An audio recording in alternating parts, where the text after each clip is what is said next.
Charya Vaishnava Seva Nishtar Payiche Keba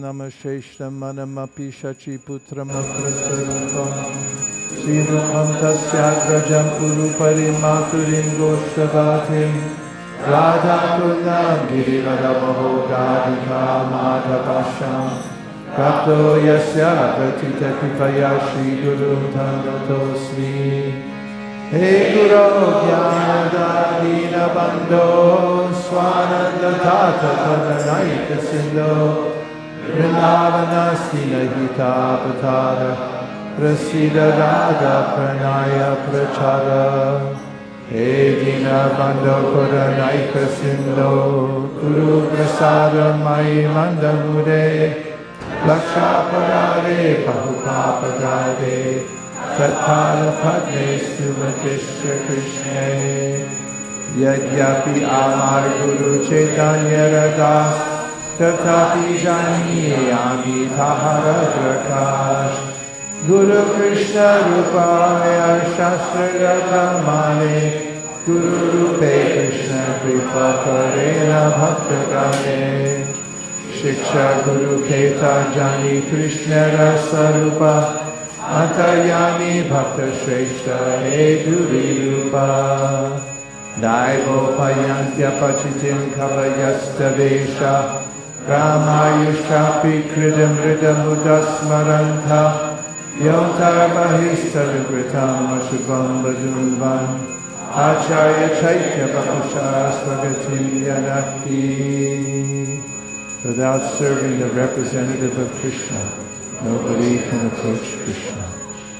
I bow down to the beautiful lotus feet of my spiritual master, by whose causeless mercy I have obtained the supreme holy name, the divine mantra, the service of the son of Shachi Mata, the association of Srila Swarup Damodar, Rupa Goswami and his older brother Sanatana Goswami, the supreme abode of Mathura, the blissful abode of Vrindavan, the divine Radha Kunda and Govardhan Hill, and the desire within my heart for the loving service of Sri Radhika Madhava and Vrindavan. O spiritual master, O giver of divine wisdom, O friend of the fallen, you are the giver of your own bliss, and you are the only ocean of mercy. Although dwelling in Vrindavan, you have descended for the welfare of fallen souls like myself, and you are preaching the divine love of Radha for Krishna. Please be kind upon me. O friend of the lowly, O Gurudev, you are the only ocean of mercy. I'm a dull fool and have committed hundreds of thousands of offenses. I have fallen into dense myriad of sins. Therefore grace me with your mercy so that my mind may be fixed on your lotus feet and on Sri Krishna.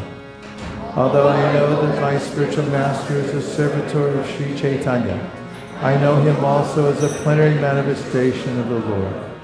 Every living entity is eternally a servant of Sri Krishna Chaitanya. Therefore the spiritual master cannot be other than a servant of Lord Chaitanya. The spiritual master's eternal occupation is to expand the service of the Lord by training disciples in the service attitude. According to the deliberate opinion of all revealed scriptures, spiritual master is non-different from Krishna. Lord Krishna, in the form of the spiritual master, delivers his devotees. The relationship of the disciple with his spiritual master is as good as his relationship with the Supreme Lord.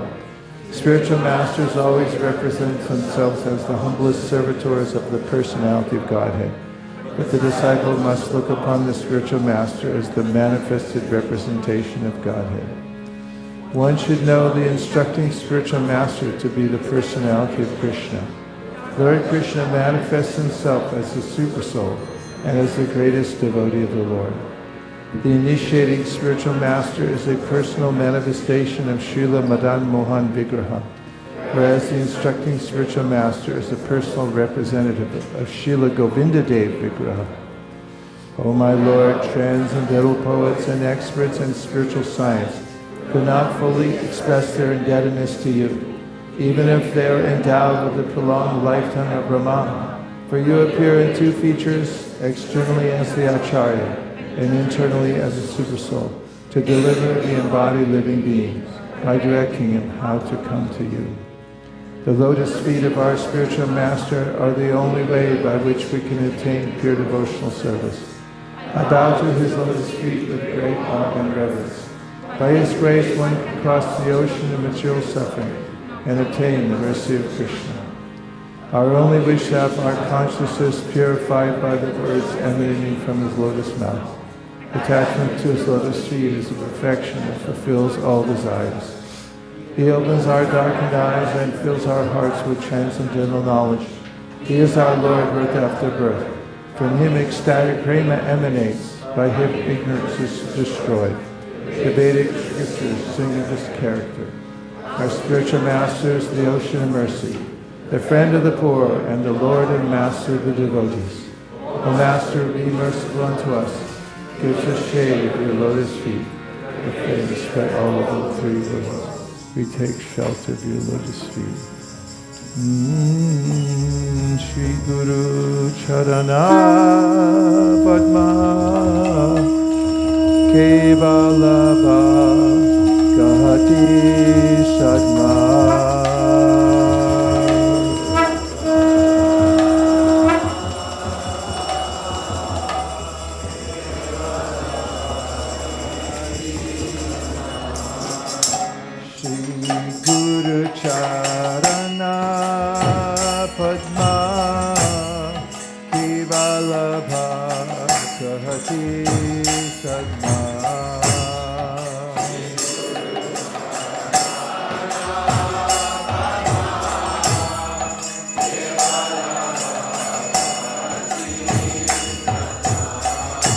Bando mui savadano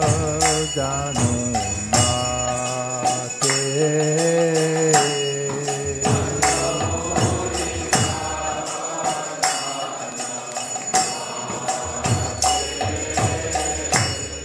Jahar prasade bhai bhavato diyaja.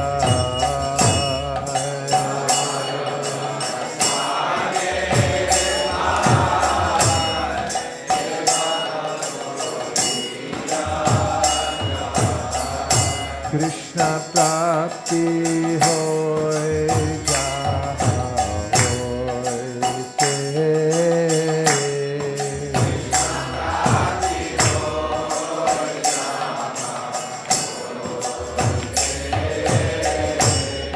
Guru mukha padma vakya shikate koriya oikya.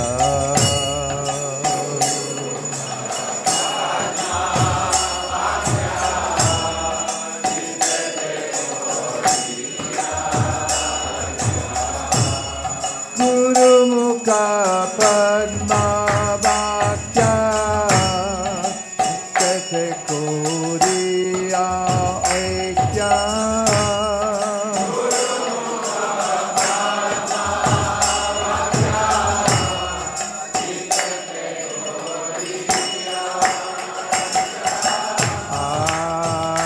Anakori ho mane asa.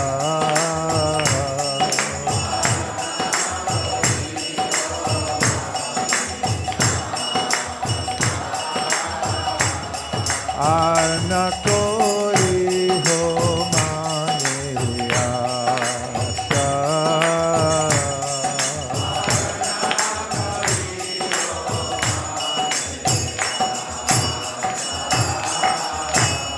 Shri Guru Charane Rati Aise Sahamagati.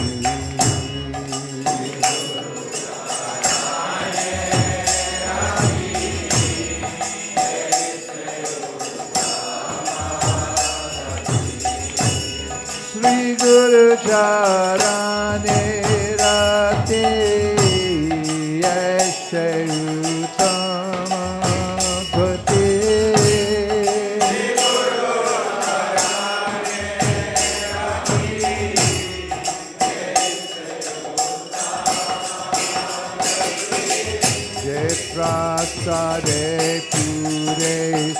Sarva Asha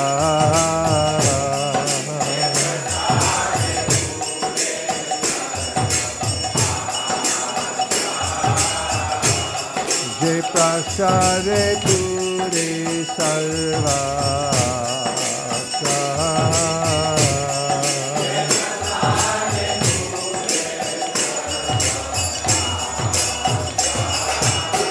Jani loje, jani jani babu se.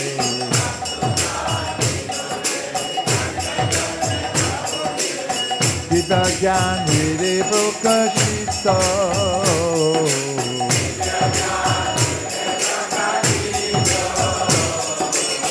Dida jani re prokashito.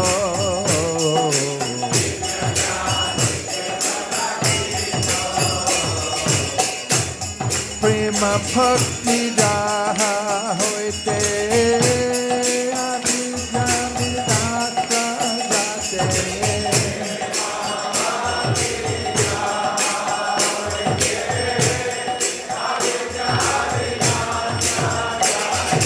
Prema bhakti daha hoite abhijami dasa jate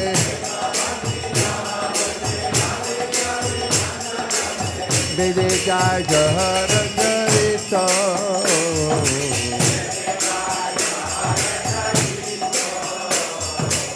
Vede jai jahara jarito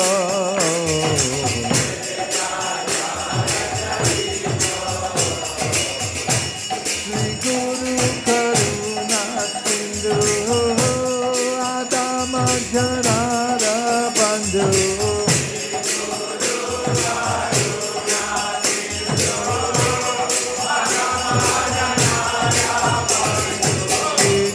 Karuna Sindhu Adama Janara Bandhu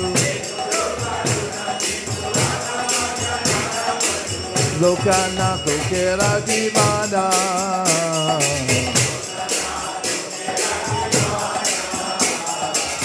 Lokana Kokera Divana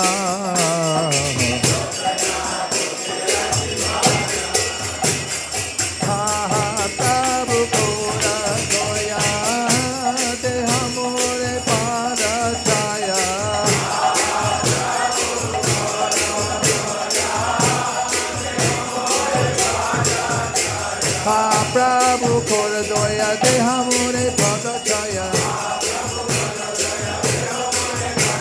Evija Shri Bhuvana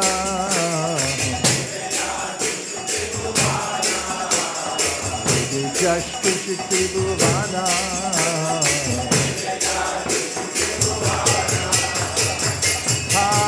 Prabhu Kora Doya Dehamure Pada Chaya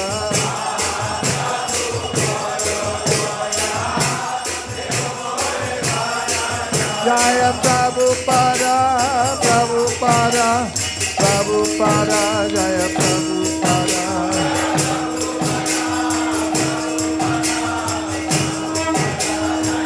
Jaya Jaya Prabhupada, Prabhupada, Prabhupada, Jaya Jaya Prabhupada.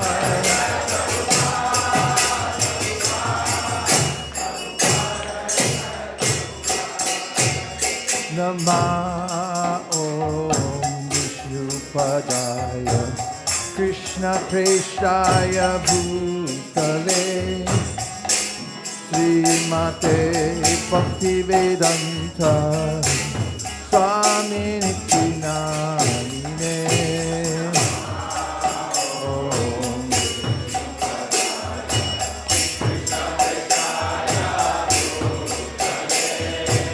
Srimate Bhaktivedanta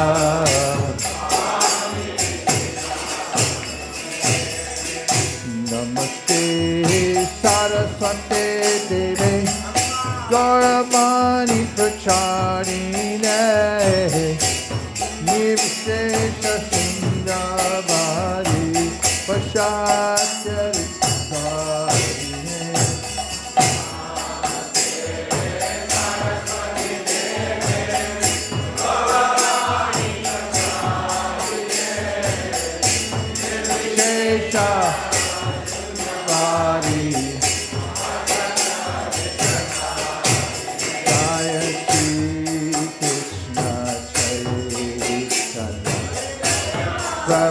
Nityananda Shri Advaita Gadadhar Srivasadi Gaur Bhaktavrinda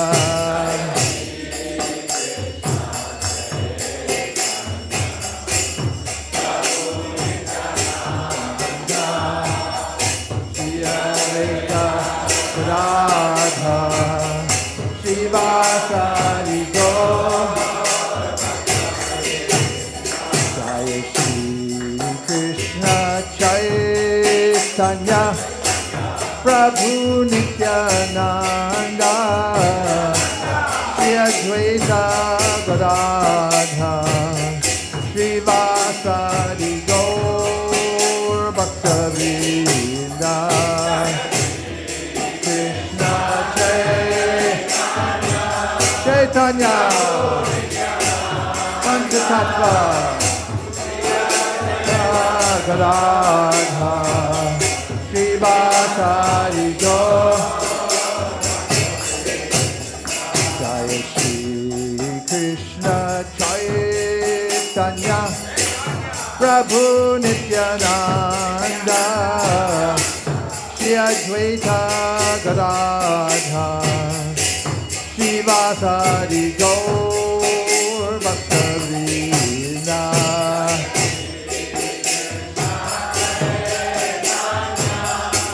Prabhu Nityananda Gadadhar Srivasadi Gaur Hare Krishna Hare Krishna Krishna Hare Hare Hare Rama Hare Rama Rama Rama Hare Hare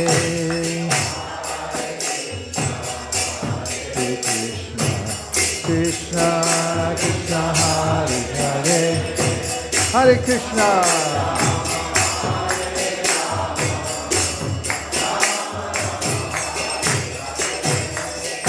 Hare Krishna Hare Krishna Krishna Krishna Hare Hare Hare Rama Hare Rama Rama Rama Hare Hare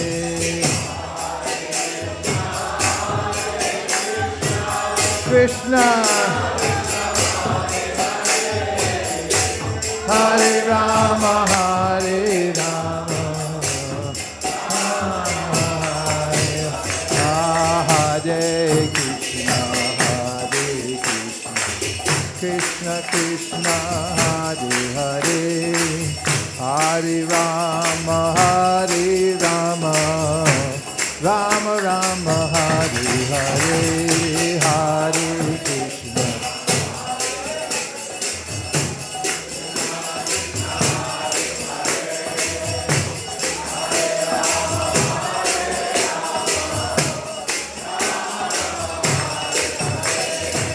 Hare Krishna Hare Krishna Krishna Krishna Hare Hare Hare Rama Hare Rama Rama Rama Hare Hare Hare Krishna Hare Krishna Nam Bhajan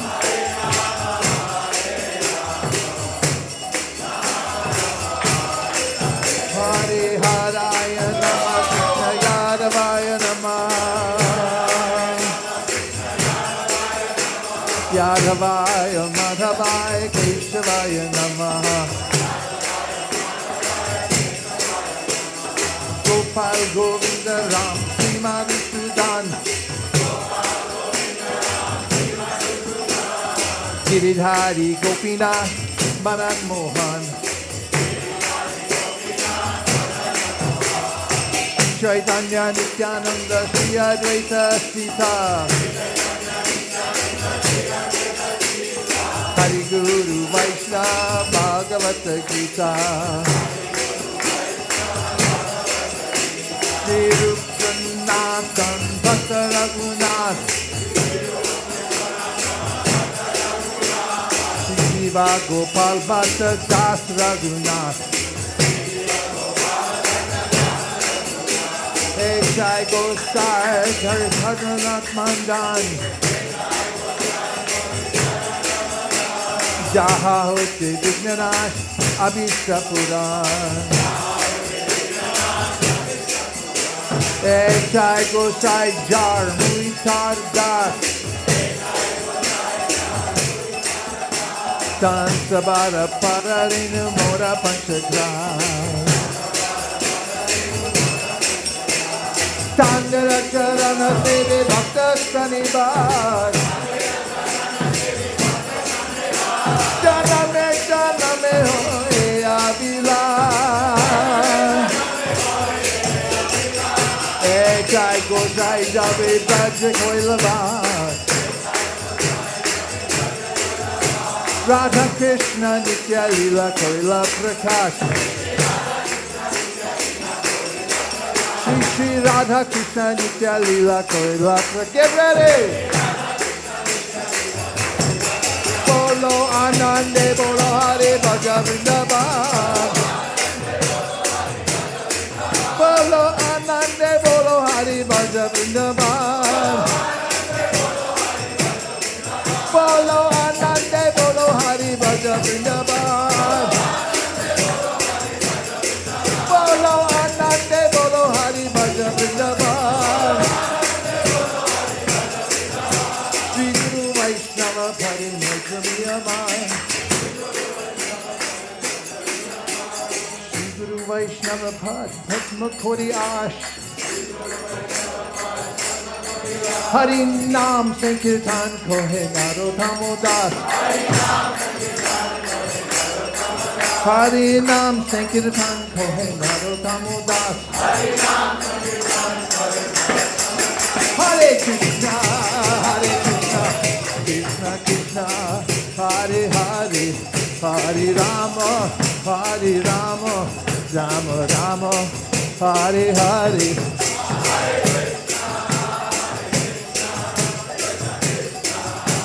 Go Premanande!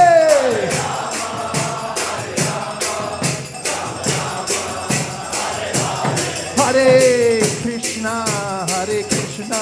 Krishna Krishna, Hare Hare, Hare Rama,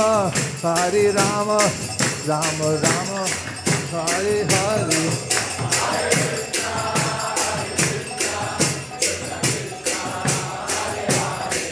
Hare Rama, Rama Rama, Hare Krishna, Krishna Krishna, Hare Hare, Hare Rama, Rama Rama, Hare Hare, Krishna Krishna Krishna.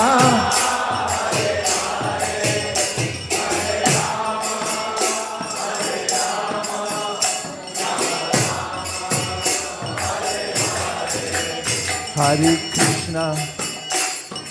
Krishna, Krishna Krishna, Hare Hare, Hare Rama, Rama Rama, Hare Hare, Krishna.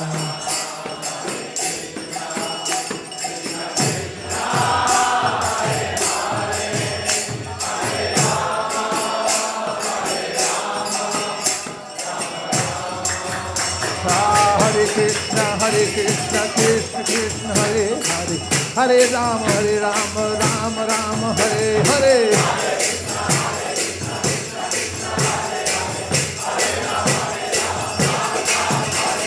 Hare Krishna, Krishna Krishna, Hare Hare, Hare Rama, Rama Rama, Hare Hare.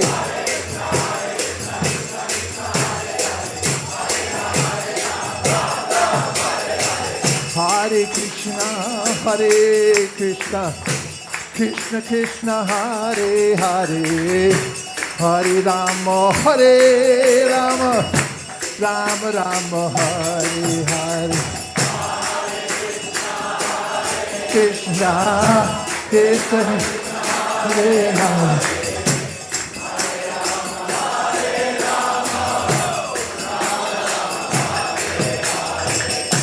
Hare Krishna, Krishna Krishna, Hare Hare, Hare Rama, Rama Rama, Hare Hare.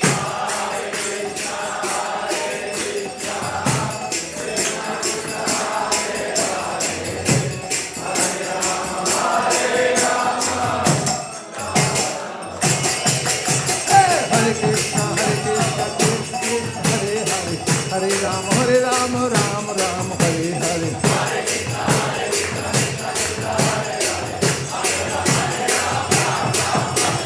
Hare Krishna, Krishna Krishna, Hare Hare, Hare Rama, Rama Rama, Hare Hare.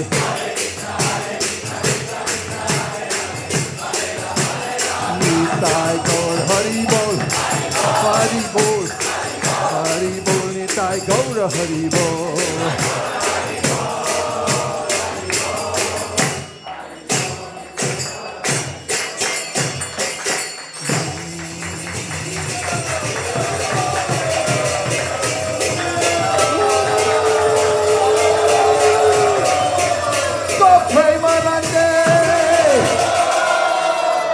Nitai Gaura Hari Bol, Hari Bol, Hari Bol, Nitai Gaura Hari Bol.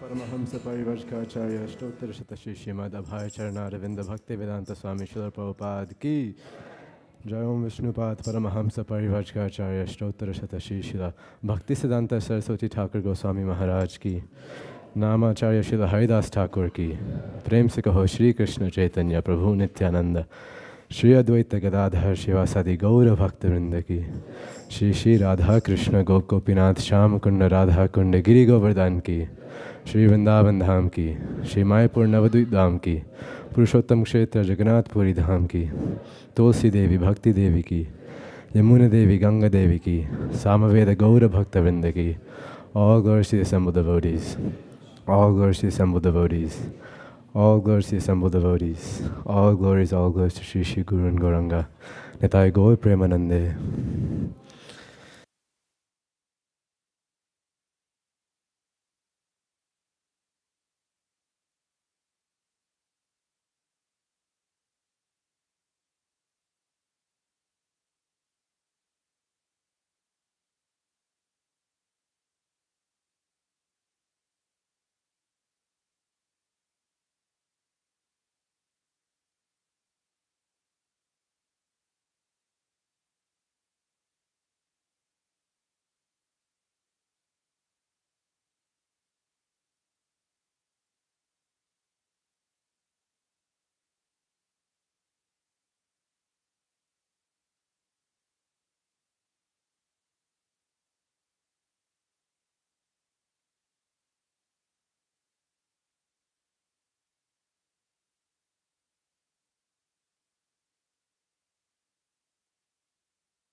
Hari Madhava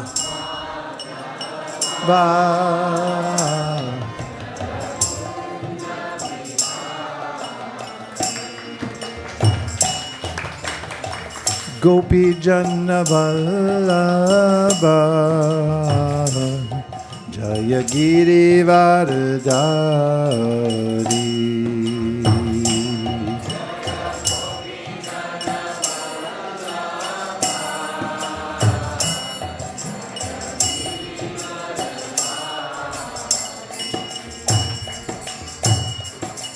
Jashodanandana Vraja Janaranjana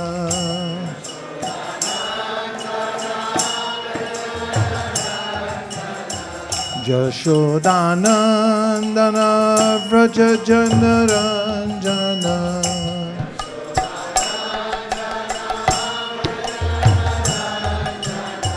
Jashodanandana Vraja Janaranjana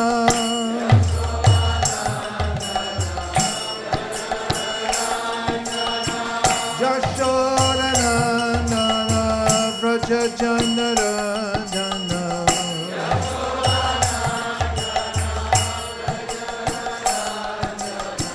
Jamuna Tiravanachari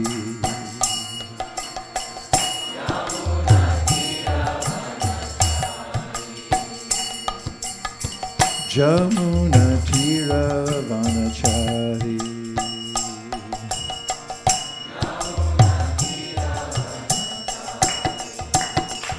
Hare Krishna Hare Krishna Krishna Krishna Hare Hare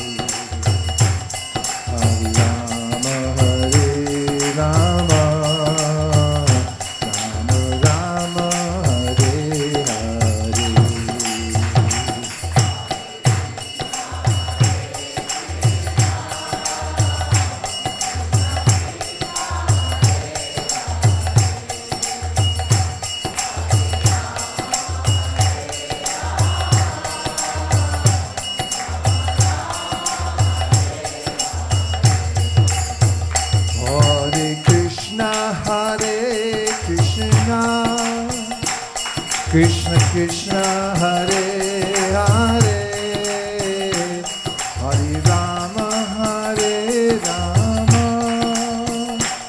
Rama Rama Hare Hare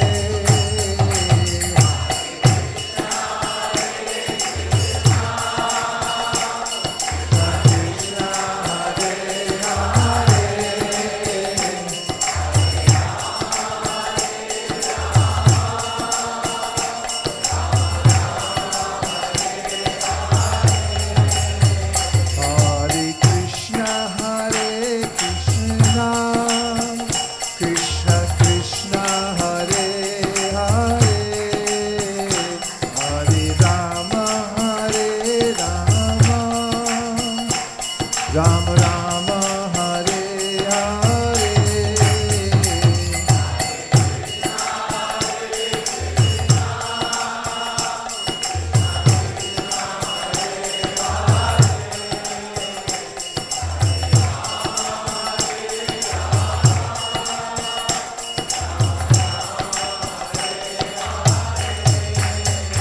Hare Krishna Hare Krishna Krishna Krishna Hare Hare Hare Rama Hare Rama Rama Rama Hare Hare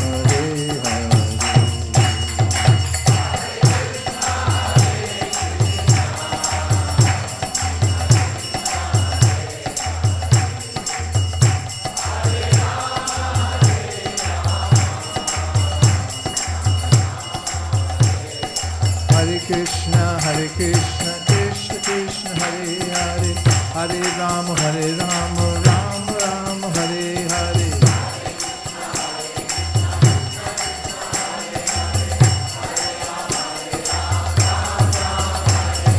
Hare Krishna Krishna Krishna Hare Hare Hare Rama Rama Rama Hare Hare Hare Krishna Krishna Krishna Hare Hare Hare Rama Rama Rama Hare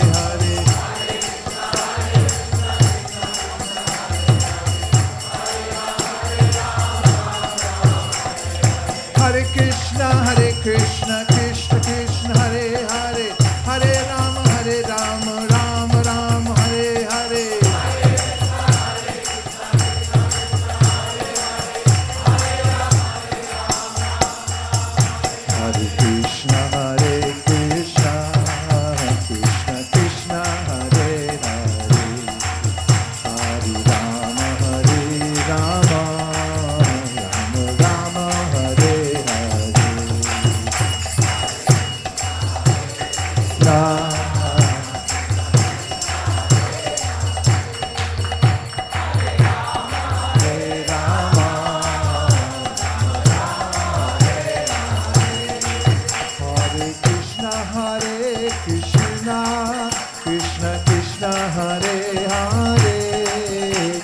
Hare Rama, Hare Rama, Rama Rama, Hare Hare.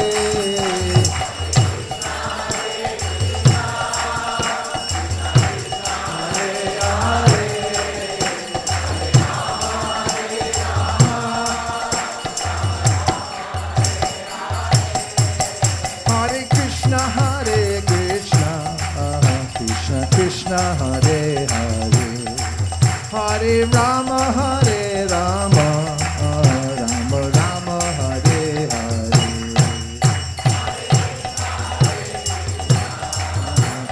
Krishna Hare Hare, Hare Rama Hare Rama, Rama Rama.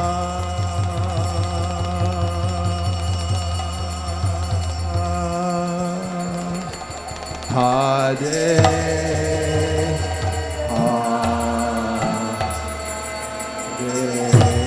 Go Premanande Nitai Gaura Hari Bol Hari Bol Hari Bol Nitai Gaura Hari Bol.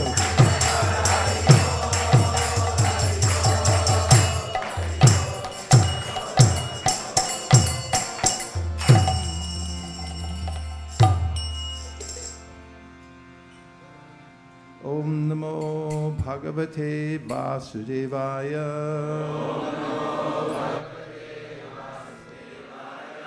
Om Namo Bhagavate Vasudevaya. Om Namo Bhagavate Vasudevaya. Narayanam Namaskritya Naram Chaiva Narottamam Devim Sarasatim Vyasam Tato Jayam Ujiraye. Dear devotees, today we're going to be reading from the Srimad Bhagavatam, first canto, second chapter, one you know well, forwards and backwards, divinity and divine service. And today's text is number 24. And I'll read the translation first. Firewood is a transformation of earth, but smoke is better than the raw wood, and fire is still better. For by fire we can derive the benefits of superior knowledge through Vedic sacrifices. Similarly, passion, rajas, is better than ignorance, tamas. But goodness, sattva, is best, because by goodness one can come to realize the absolute truth. And now, let's do together, responsively, the word for word. Partivad. From earth. Darunaha. Firewood. Dhumha. Smoke. Tasmad. From that. Agni. Fire. Trayi. Vedic sacrifices. Maya. Made of. Tamasa. In the mode of ignorance. 2. But. Raja. The mode of passion. Tasmad. From that. Sattvam. The mode of goodness. Yat. Which. Brahma. The absolute truth. Darshanam. Realization.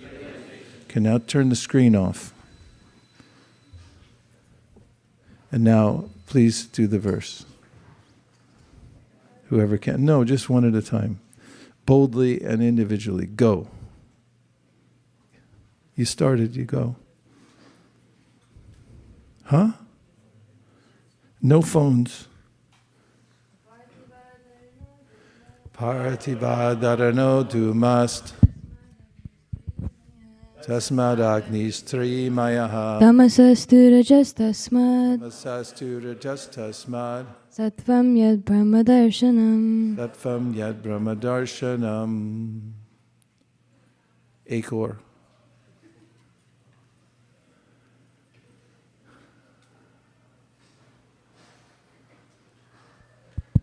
Parthivadarano dhumas Parthivadarano dumas Tasmad Agnistrimayaha Tasmad Agnistrimayaha Tamasastu Rajas Tasmad Tamasastu Rajas Tasmad Sattvam Yad Brahma Darshanam. Satvanya Brahmanarashana. Now, two from the Vaishnava section of the room.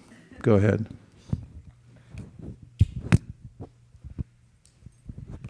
Parthivadarano dumas Parthivadarano dumas Tasmad Agnitrimayaha Tasmad Agnistrimayaha Namastastu Rajas Tasmad Tamasastu Rajas Tasmad Sattam Yad Brahma Darshanaham. Sattvam Yad Brahma Darshanam.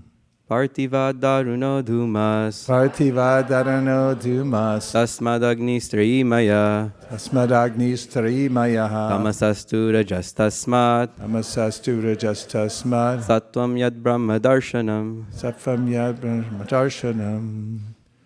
Okay, now somebody do the word for word. Where's Aname? Okay, give it to Aname. He'll do the word for word.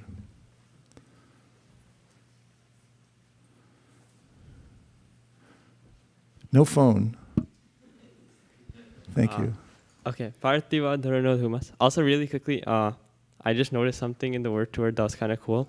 So, just like the first word, Parthivad, so just like there's the word Pritha in Bhagavad Gita, and from that we get Partha.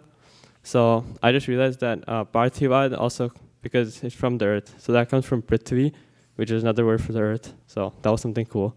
Anyway, I just realized that right now. No, this is good. Keep going. Very, very good. You're getting from the front row here. Okay. Anyway, so Parthivadarano dhumas. So greater than the earth is smoke, tasmat agnistrayamaya, and greater than that tasmat. So tasmat refers to that smoke, and then greater than that smoke is agni. Tasmat agnistrayamaya. Tamasastu rajas tasmat. And so similarly, greater than ignorance is passion, and greater than passion is goodness, because sattvam yad brahma darshanam. Because by goodness you can realize Brahman, or you can realize the self. So. And Traimayaha? I'm not sure. So Trimaya means Maya means it's like composed or made of three. I'm not sure what that refers to. So. Okay. Shraddha has an answer.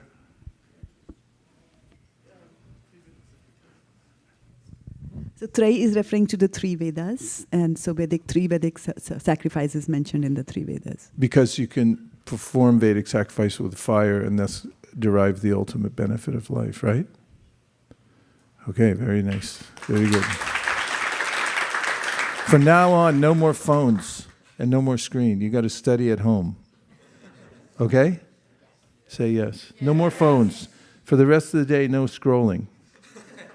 This is no scrolling day from now to the midnight tonight. No, until the next morning. Okay? Say yes. Yes. I need a verbal yes from everybody. Yes. Okay, thank you. Okay, firewood is a transformation of earth, but smoke is better than the raw wood, and fire is still better. For by fire we can derive the benefits of superior knowledge through Vedic sacrifices. Similarly, passion, rajas, is better than ignorance, tamas, but goodness, sattva, is best, because by goodness one can come to realize the absolute truth. Srila Prabhupada's purport. As explained above, one can get release from the conditioned life of material existence by devotional service to the personality of Godhead. It is further comprehended herein that one has to rise to the platform of the mode of goodness, sattva, so that one can be eligible for the devotional service of the Lord. But if there are impediments on the progressive path, anyone, even from the platform of tamas, can gradually rise to the sattva platform by the expert direction of the spiritual master. Sincere candidates must therefore approach an expert spiritual master for such a progressive march, and the bona fide expert spiritual master is competent to direct a disciple from any stage of life, tamas, rajas, or sattva. It is a mistake, therefore, to consider the worship of any quality or any form of the Supreme Personality of Godhead. It is a mistake, therefore, to consider that worship of any quality or any form of the Supreme Personality of God is equally beneficial. Except Vishnu, all separated forms are manifested under the conditions of material energy, and therefore the forms of material energy cannot help anyone to rise to the platform of sattva, which alone can liberate a person from material bondage. The uncivilized state of life, or the life of the lower animals, is controlled by the mode of tamas. The civilized life of man, with a passion for various types of material benefits, is the stage of rajas. The rajas stage of life gives a slight clue to the realization of the absolute truth in the forms of fine sentiments in philosophy, art, and culture with moral and ethical principles. But the mode of sattva is a still higher stage of material quality, which actually helps one in realizing the absolute truth. In other words, there is a qualitative difference between the different kinds of worshipping methods, as well as the respective results derived from the predominating deities, namely Brahma, Vishnu, and Hara. I offer my respectful obeisances to His Divine Grace, A.C. Bhaktivedanta Swami Prabhupada, to all the previous acharyas, and to all the assembled devotees. Vancha kalpadurubhascha kripasandabhi evacha patitanam pavanibhyo vaishnavebhyo namo namah. And before I make any comments, I'll just check and see if anybody has any questions. Yes? 1, 2.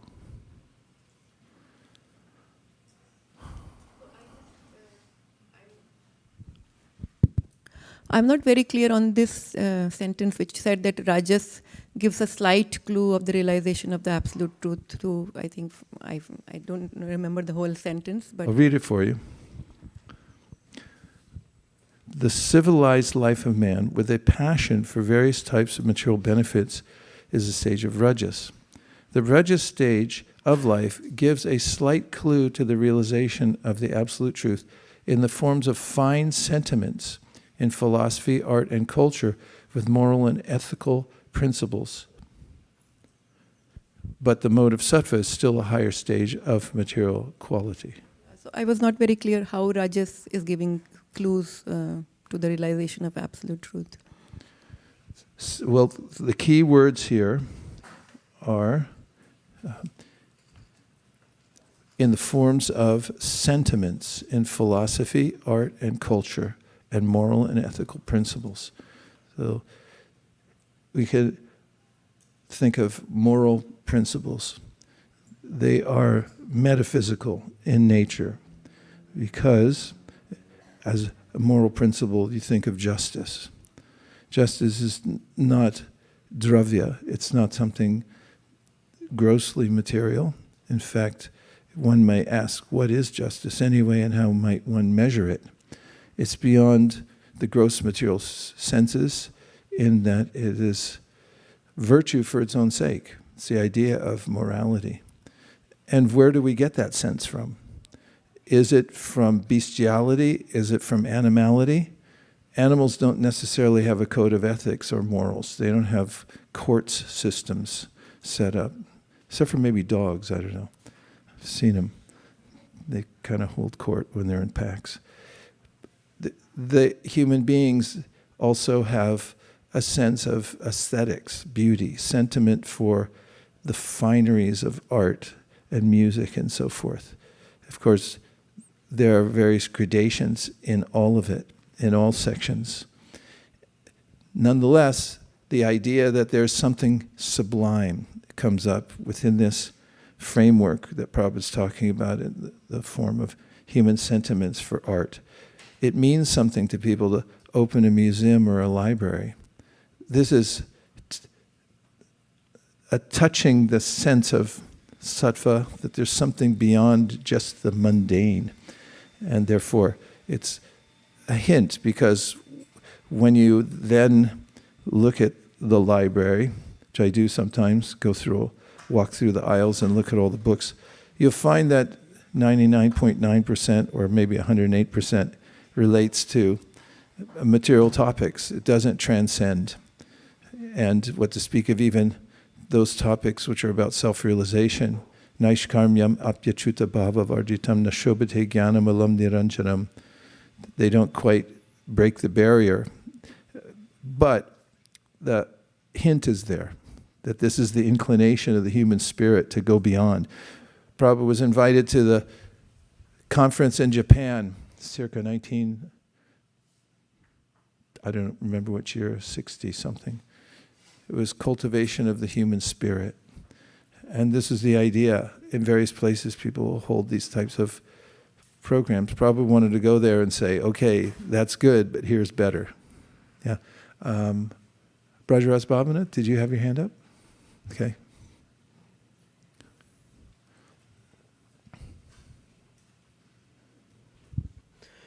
In the purport, it said that with the use of material energy, I think one cannot go to sattva.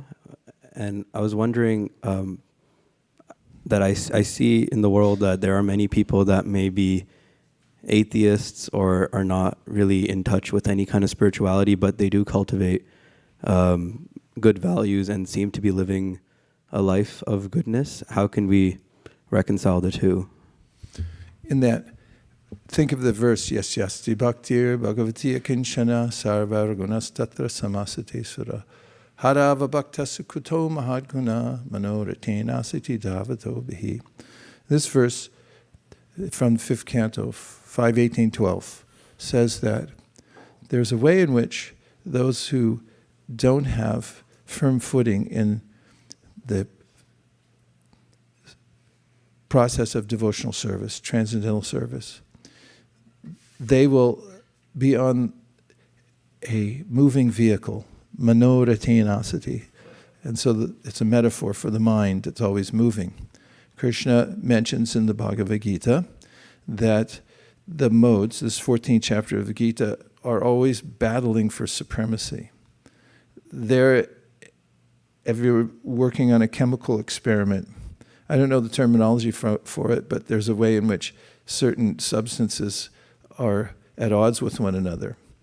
And they may be in a kind of revolution that they're changing back and forth, back and forth. And in a similar way, Krishna says these modes of nature, rajas, sattva, rajas, and tamas, sometimes he says sattva is predominant, and other times rajas takes the lead, and then tamas jumps to the top. There's an upsurge of tamas. We see in the cycle of the day that happens, in the cycle of the year, in the cycle of the yugas, there are these various changes that take place. And even during the day, there are muhurtas, people who study the ways in which the material energy moves and how we're affected by the modes of material nature, look into that very carefully, what muhurta to start something, because the modes are shifting. So manoratenasati davato bihi means that there's a way in which those, even if they achieve some sattva in their life, they'll be overcome again by the lower modes of material nature because they have no locus standi. There's no place for them to be steady, no nishta, which means a place to stand, which comes only from being connected to Krishna and having fixity in the process of service. Vyavasayatmika buddhir ekeha kurunandana. Or Krishna says in the Bhagavad Gita that if somebody doesn't have fixity in the process of worshiping Krishna, then by nature, bhogaishvarya prasaktanam taya parhita chetasam, they won't be able to achieve this fixity because they'll constantly be pushed by the modes of material nature from one level to the next. So it doesn't mean that they won't show good qualities, but they'll be defeated again. If I could count, if I had a nickel for every time I had a relative or a friend tell me they're vegetarian and then they changed their minds. Later, I had a relative tell me after they watched some movie, it was about a pig. It was a really nice pig. And he had, anyway, without the details of the pig story, he got so enamored of pigs, he told me, I'll never eat meat again. And it didn't last. It was a little flash of concern for other living beings, kind of twinge of the mode of goodness, and then meh. So that's the situation. Prabhu.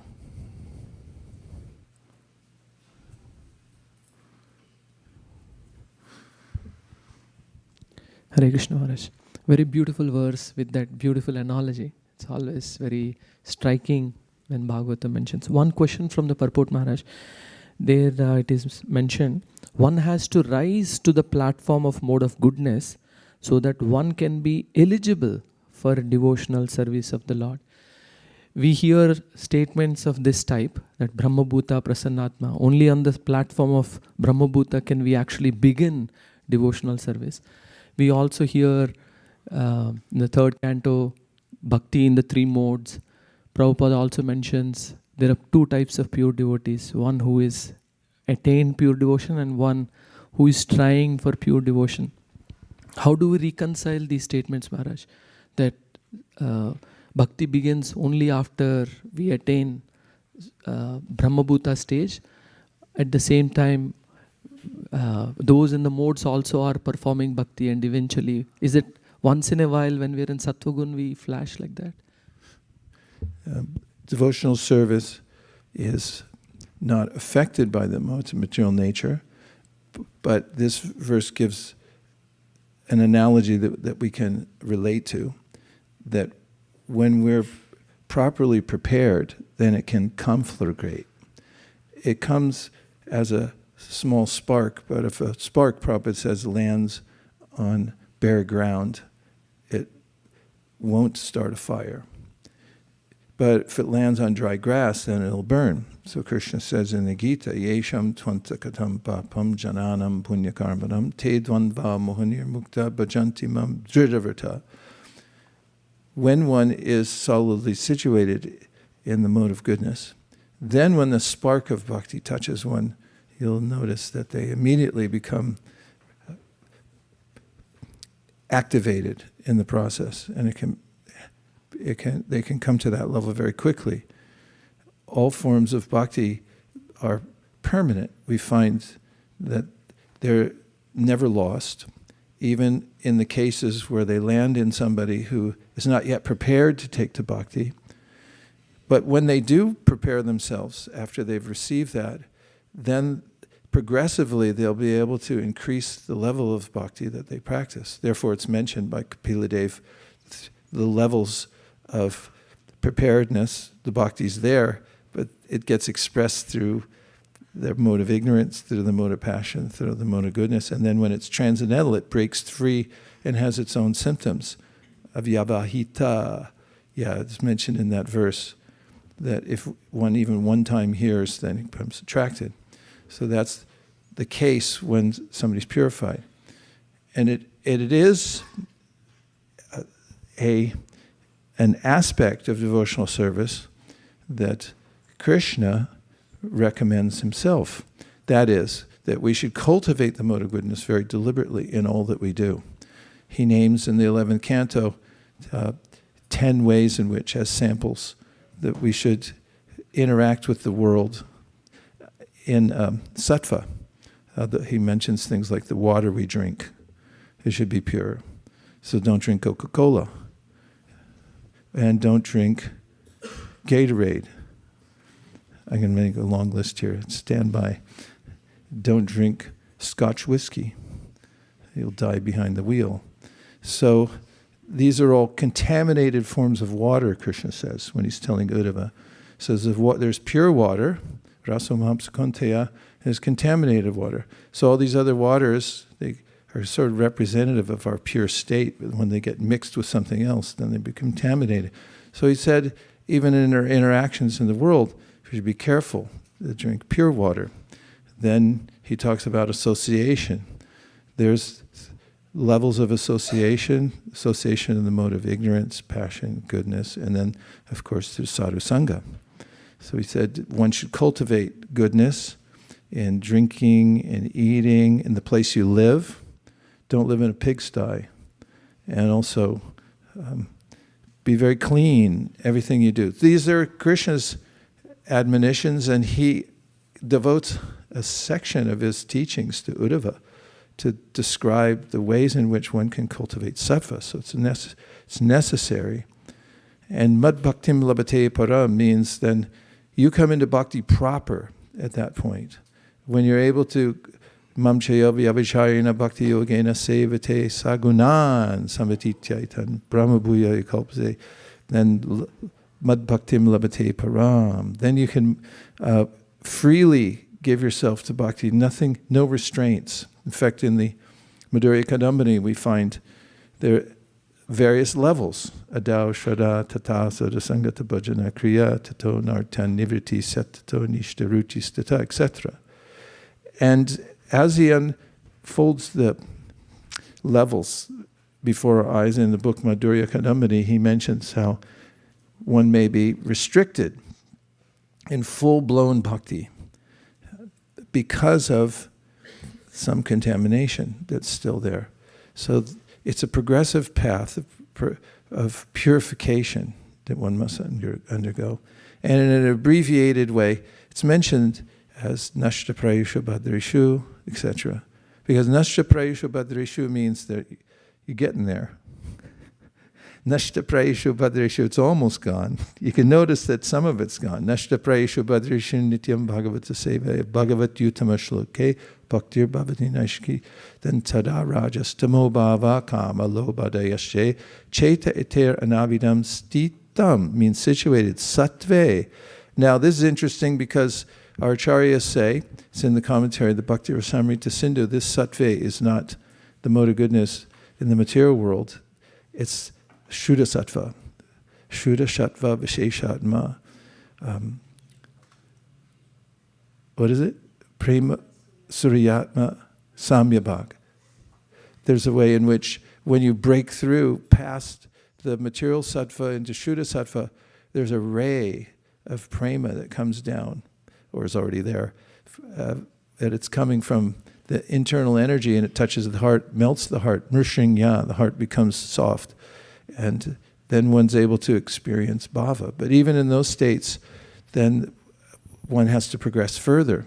And this all has to do with purification, ostensibly from previous offenses, especially to Vaishnavas. And then until one comes to the completely pure stage and sees Krishna face to face, then one is known at that point to have crossed over the modes of material nature, what to speak of all last remnants of offense that one may have committed along the way. Sattva guna. We should cultivate it. That's why, especially in our temple and in our homes and our cars and everywhere else, we should take trouble to make sure it's very clean. And we see in Raghava Pandit, remember Raghava Pandit? Did you ever go to Panihati? If you haven't been to Panihati, you got to go because it's the most amazing temple anywhere. It's right on the Ganga.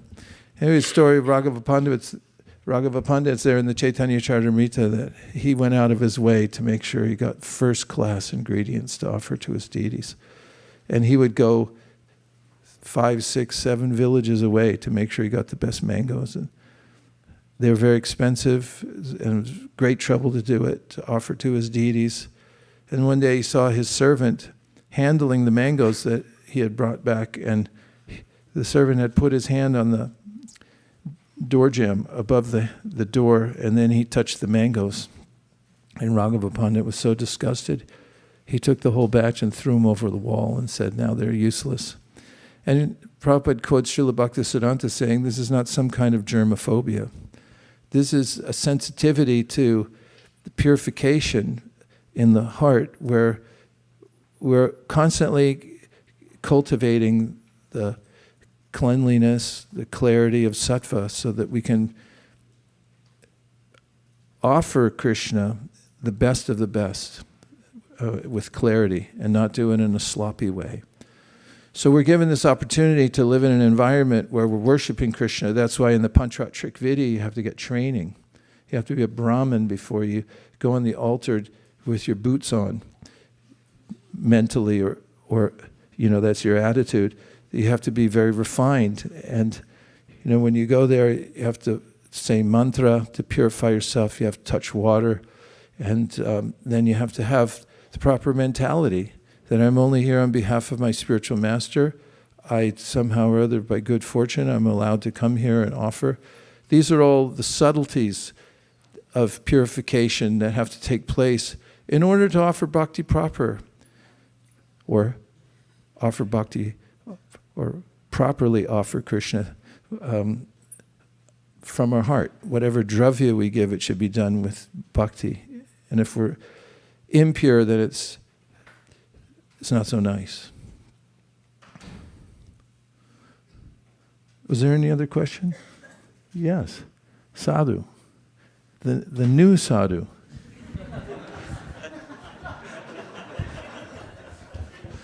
Sadhu's ever fresh.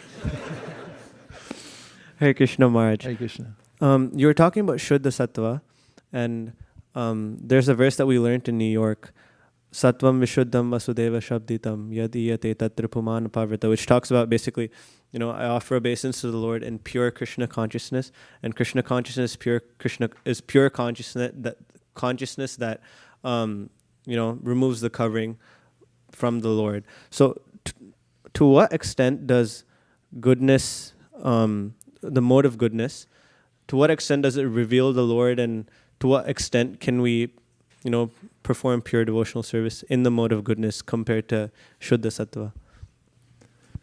The difference between Sattva and Shuddha Sattva is that Sattva is subjected to contamination by the lower modes of material nature.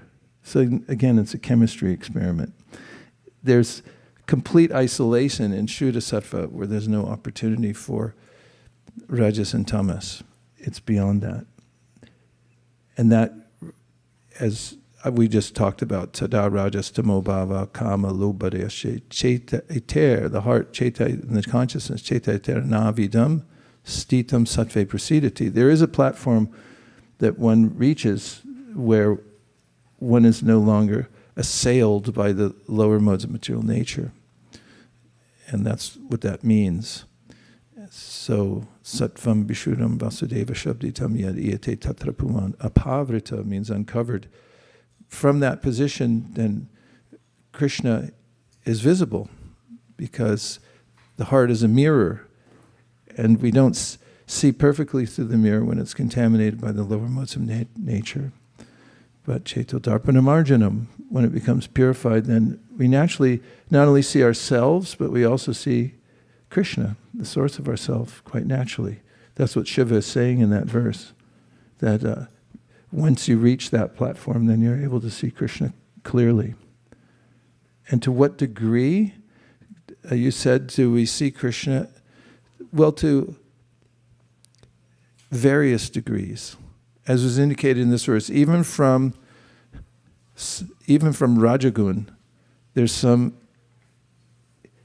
inclination, an inkling into something beyond the gross. Tamas just means you're in complete darkness, like an animal attached to. Ni hao. She just came back from China. So even from Rajas, there's some inkling. It's here. Would speak of Sattvagun, Sattvam Yad Brahmadarshanam. That's what the verse says today. So one can understand that I'm not my body, at least from that position. Sattvam Yad Brahmadarshanam. But when there's complete purification, then one sees more. It's all revealed.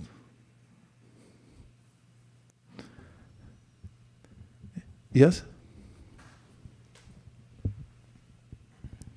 It's all revealed means Krishna is revealed. Apavrita. Hare Krishna Maharaj.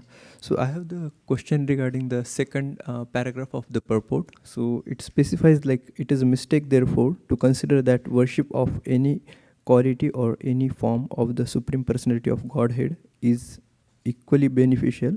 Except Vishnu, all separated forms are manifested under the condition of material energy, and therefore the forms of material energy cannot help anyone to rise to the platform of sattva, which alone can liberate a person from material bondage. So only Vishnu is given as exception.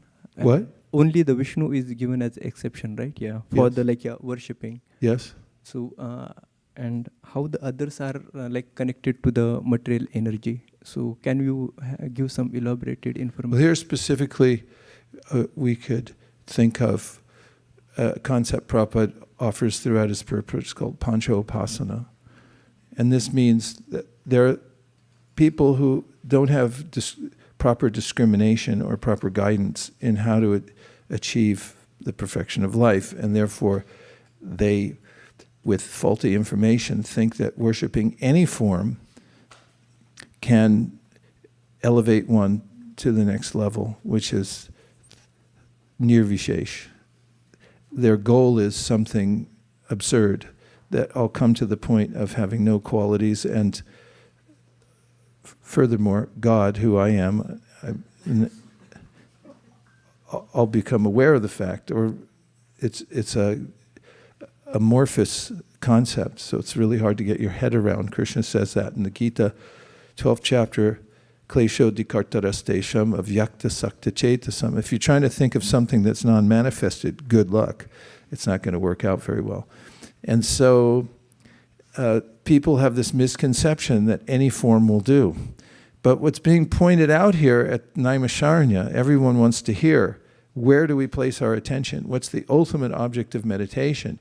So he's making it very clear. Safram rajastamaiti prakritir gunastaya yukta para purusha eka ihasidate stityade hari varinchi hareti samja shreyamsi yatra kalu safatanur nirnam suhu. Which means that there's, if you look in Hinduism, you've got Shiva, and you can see Shiva everywhere. In India, people's like, Shiva. We're standing in the middle of a field down in Mysore, watching the sunrise Sayar Gayatri. Middle of a field. There's nobody else around. We saw a man tooling along on his moped, or whatever they call them in India. What's it called?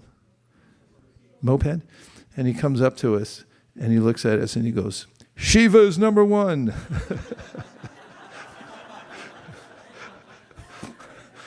He came all the way over to tell us that, eh? So people, they worship Shiva. They also worship Shani. I was out in front of, where did we get that permit for Costco? Not Costco, we had Walmart. Walmart, big mistake, they gave us permission for 5 years to stand in front of their store and sell books, and I was out there one day. Where? Story Road. Walmart Story Road. Anyway, this guy, I showed him a book, and he goes, let me show you something. And he opens his wallet, and he pulls out a picture of Shani, Saturn. And he goes, yeah, I worship Shani. And so I was like, yeah, how'd you get into that? Maybe if I have a few days to kill, I'll ask you sometime. And so people have all these misconceptions, and at Naimisharanya, they wanted to clear it up. And they asked him, where do we place our attention? There are all these literatures. In fact, even in the Vedas, you'll find people come along and say, look, here's the Shiva Purana, and here's this and that. It says Shiva supreme. It says Devi supreme. All these. So you have to have an education before you move up to the next levels to understand, like mathematics. What does it all mean? If you go into the higher classes and you go like, you guys are doing nonsense here. This doesn't make any sense, these squiggly lines. It's 2 + 2 = 4. And so they're getting that truncated education there at Naimisharanya. He's pointing out that this is the only place to place your attention, and shows historically Bejare Muniyo Tagre Bhagavantam Adhuksadam Sattvam Vishuddham Shemaya Kalpanteyin and Taniha. And the other one we just mentioned, where he very specifically says there's Shiva worship, there's Brahma is there. But none of these will be able to take you beyond the modes of material nature. And then he also mentions Bejare, Muniyo Tagre. Munis previously, they always worshipped Vishnu because they knew he's beyond the modes of material nature, and therefore they could attain the highest benefit by worshiping him. So this is what's being delineated here, and it's a revelation to see how many people worship whimsically, and they just pick anything, anyone. And so what's being said is that don't be whimsical. Find out who's really beyond the modes of material nature and place your attention there. Yanti deva vrta devan, pitrin yanti pratir vrta, bhutani yanti bhuteja, yanti mam yajino pimam, because it's consequential where you worship, where you give your attention, because you're going to go there. And everything's going to follow accordingly, according to your worship. So worship Vishnu. Now, some say, well, Lord Chaitanya went to all these demigod temples, and the gopis worship Katyayani, right? Say yes. And so, what's that all about?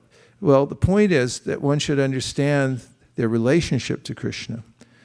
What did the gopis, if I may be so bold to even mention them, say? Please, they asked Katyayani, please let Krishna be my husband.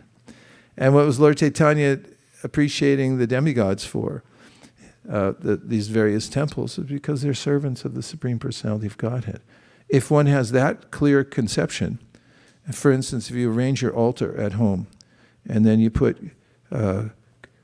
Krishna, and then you put Lord Shiva on the same level, you've made a mistake. You keep your demigods, but put them across. After you offer everything to Krishna, you could take the prasad and offer it to your Lord Shiva deity, if you're so inclined. They are servants of the Supreme Personality of Godhead. There's a hierarchy, and it all ends in Goloka Vrindavan. Goloka namni nijadamni taleta tasya devi mahesha harinam suteshu teshu te prabhavanichaya vihitascha yena Govindamadi Purusham Damaham Bhajami. And if you don't get that part and you mix it all together, then you'll be cheated. Focus in one place. Yes, Abai, and then Shipra.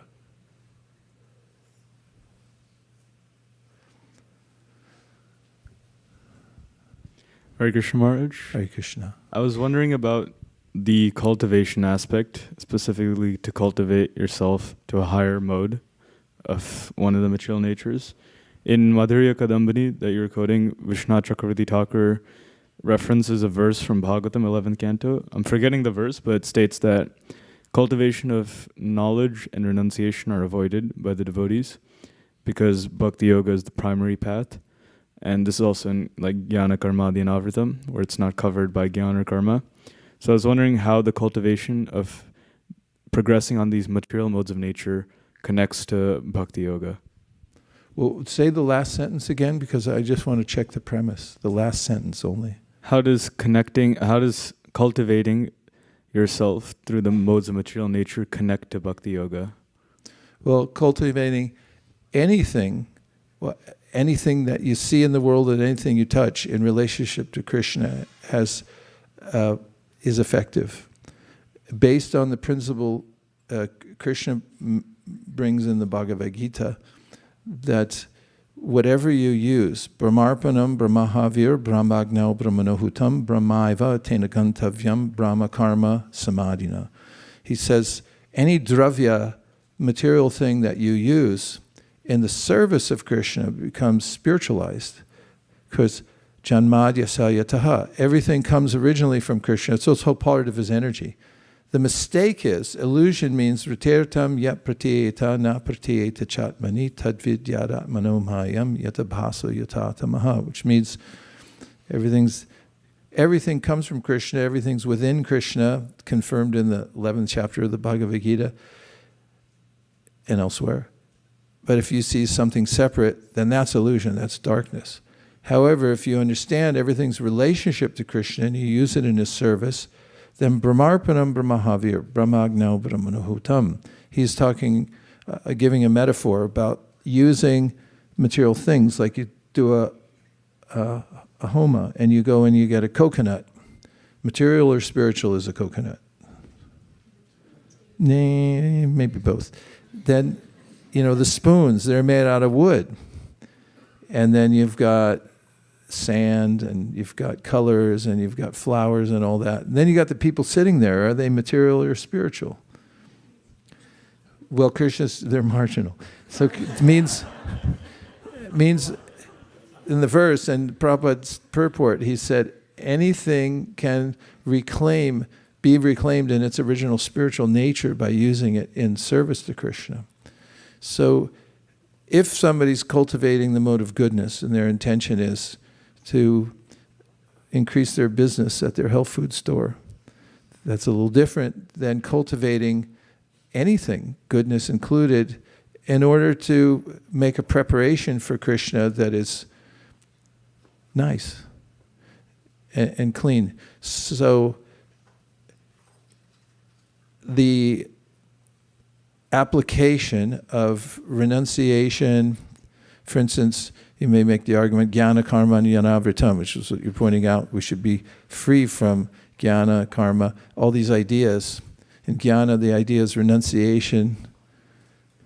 And Rupa Goswami says in the Bhakti Rasamrita Sindhu that in the beginning you may need some kind of renunciation. We don't emphasize it. We emphasize attachment to Krishna. But in the beginning you may need that to get started. And therefore it's not frowned upon because you're using it as a means to get a foothold in the practice of bhakti yoga. And tachchadadhana munyo jnana vairagya yuktaya pashyanti atmani chatmanam bhaktya shuddha grihitaya. There's a way in which Sutta Goswami adds this in the mix, right, of the divinity and divine service, that you need to be fortified with jnana and vairagya. But what's the fortification for it? So that you can properly stay on the path of bhakti.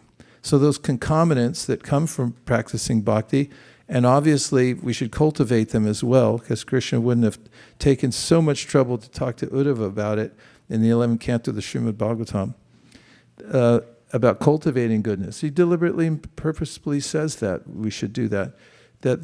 But the purpose is in order to be able to serve Krishna purely.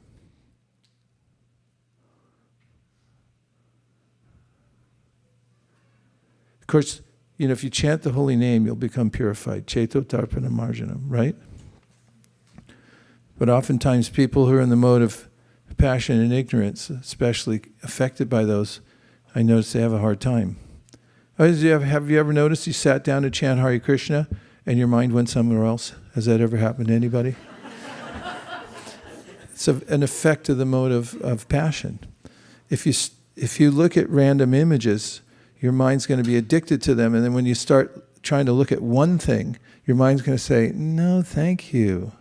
I want more variety. And there's no end to it in the mode of passion. It's like, so if our mind's affected in that way, having some recourse, even in the Pancharatric system, you go into the Pancharatric, we have simplified form, but the Hari Bhakti Vilas has all kinds of ways in which we should adjust our lifestyle. And even when you sit down to do puja, we don't do all these things. Prabhupada simplified it for us. So did Lord Chaitanya. But there's a way in which you're supposed to do some meditation before you start worshiping your deities. You know that? Even there's pranayama. And there's all kinds of things that you can do. We depend mostly on the holy name, but I'm just saying that even in our Pancharatric system, there's ways in which you try to adjust everything so that you can have that pure concentration on the Lord. And so the general principle of Pancharatric practice, along with Bhagavat Marg, is one of the hallmarks of the teachings of Jiva Goswami, as you well know. So why is that? It's because chanting Hare Krishna is sufficient for everything, correct? Say yes.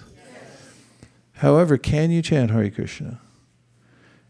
And so what Jiva Goswami says, Lord Chaitanya says in the Chaitanya Charitamrita, you don't need initiation for chanting Hare Krishna. It's Krishna self-manifested personally in the holy name. Why would you need initiation? You can just say Hare Krishna. But then he says, no, you have to have it, because in this age, they're not pure enough to just chant Hare Krishna. So you have to have a lifestyle adjustment. Otherwise, if you don't, you're going to end up tumbling out of bed at 10 a.m. I don't know, maybe you do that anyway, but you have to get up at Brahma Muhurta. That's Panchratrik system, because there's a morning program, Mangalartik, there's all these things. What's all this thing? Don't eat meat, fish, or eggs. Or, if you want to ruin everything, eat garlic, then you can't even taste anything, and then you stink all day long. But anyway, the fact is that these are all ways in which we're holding back the impulses that are already there within the mind and senses to try to mix it up with the lower modes of material nature, so we can get a little opening where we can chant Hare Krishna with attention and with purity. And then everything takes place from that position, if you can chant Hare Krishna purely. I can never tell if you're satisfied or not at the end. Did that help in answering your question? Yes? Shastasar, is he telling me the truth? Okay. All right, anything else? Yes, 1, 2. Oh, it's your turn, Shipra. Yeah, sorry.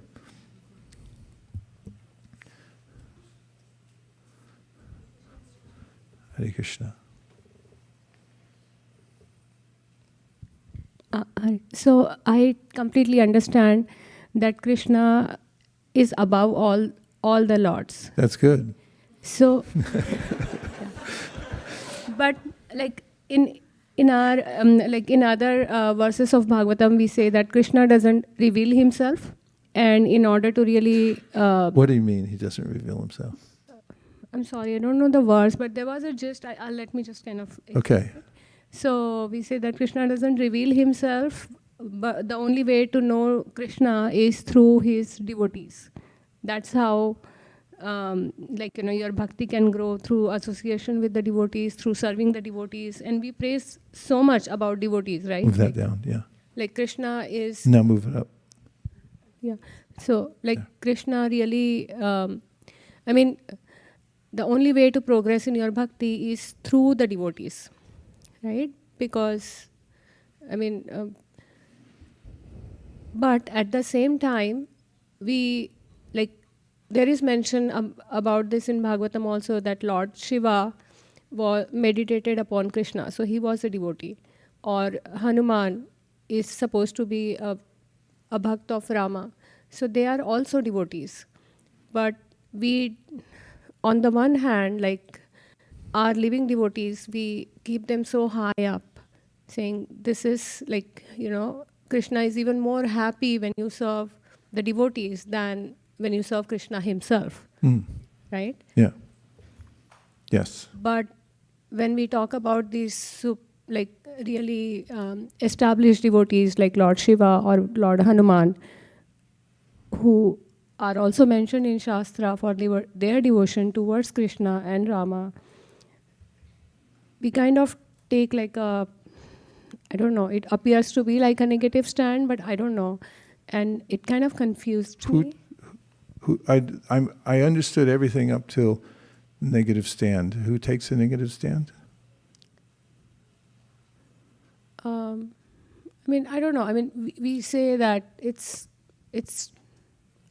well, that was my perception. Maybe I need clarification on my own understanding. Yeah. Thank you. An important question. That bhakti is personal and has to do with our relationship with Krishna. And when you have a relationship with someone, if you understand what their values are, and then you adjust yourself according to their values, then you can very easily be close to them. And Krishna makes known in various places, in various ways, that what's most dear to him is this tadiya. Aradhananam sarvesham Vishnu aradhanam param. This is Shiva talking to Parvati. Tasmat paratanam devi. See, he's talking to Devi. Tadiyanam samarchana. He says, what's the best kind of worship? She wants to know. And he said, Devi, best kind of worship is to worship those things that are most dear to Krishna. Similarly, it's love me, love my dog, Prabhupada used to say. If you walk up to a stranger on the street and you say, hey, how much money you make? They might just walk past you. But if you walk up and you say, is that a Datsun? That's kind of dog, by the way. It's not it's car also, but they don't make them anymore. And you say, is that a Datsun? He sounds like, what a shiny coat. He's beautiful. What's his name? You're not talking to the person, but I guarantee if you do this experiment tomorrow, you'll find that people immediately warm up to you and they'll say, oh, yeah, you like my dog? And then, they'll say, well, when do you come over to my house? If you like my dog, I like you. And so Prabhupada gave that principle. We see it in the Adi Purana. Krishna directly says, those who say they're my devotees aren't my devotees, but those who say the devotees of my devotees, they're my devotees. In the story of Shrutadeva and Bahulashva, you find that Krishna went personally to see them because of their worship. So yeah, he did come directly and reveal himself to both of them.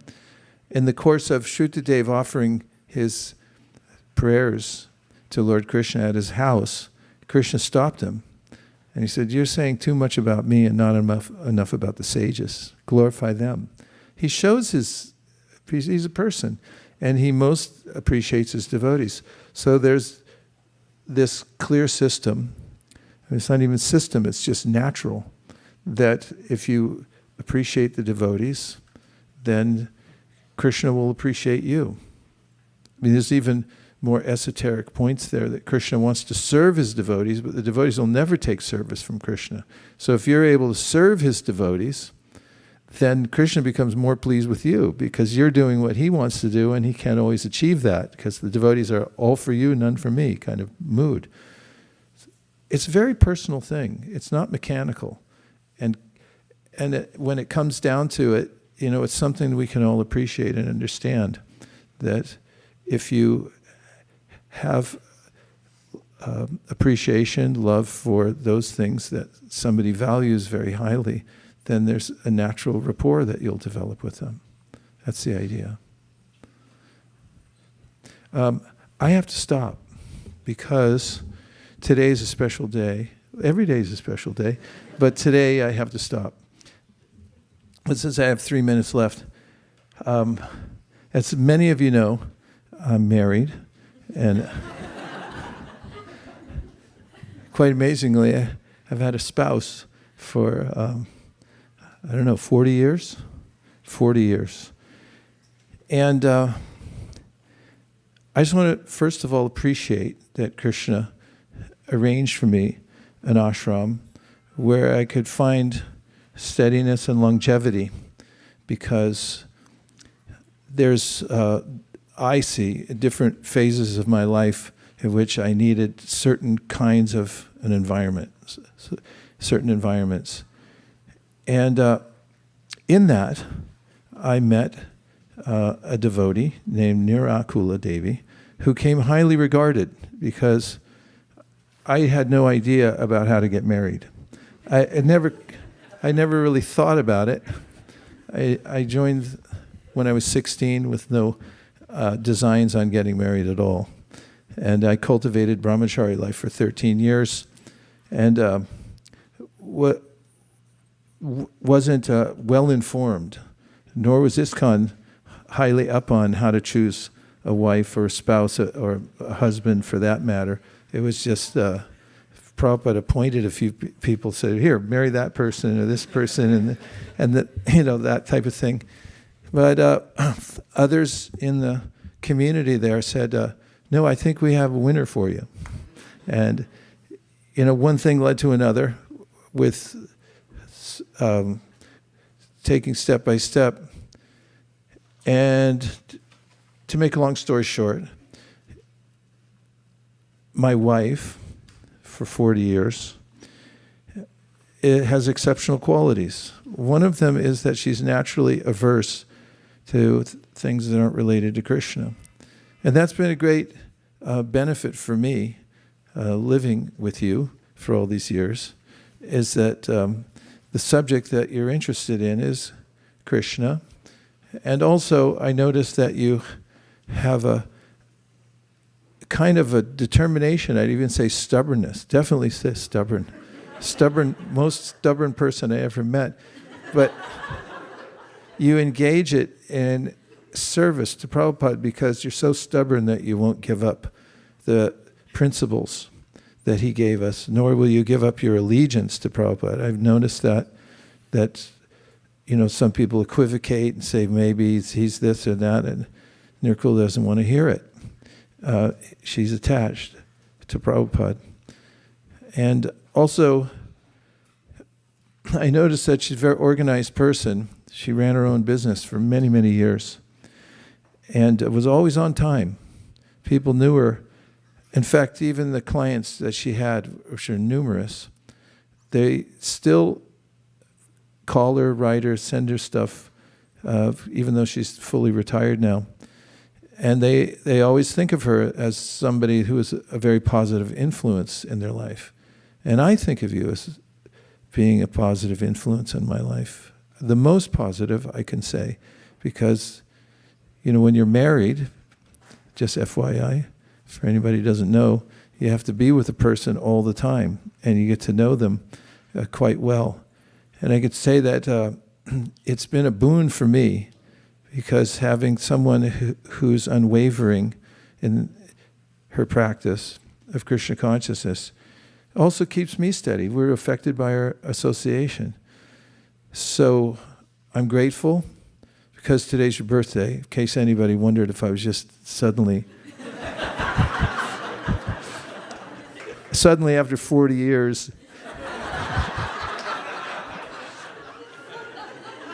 I just thought it'd be important to mention my gratitude to you for unlimited ways in which you support me.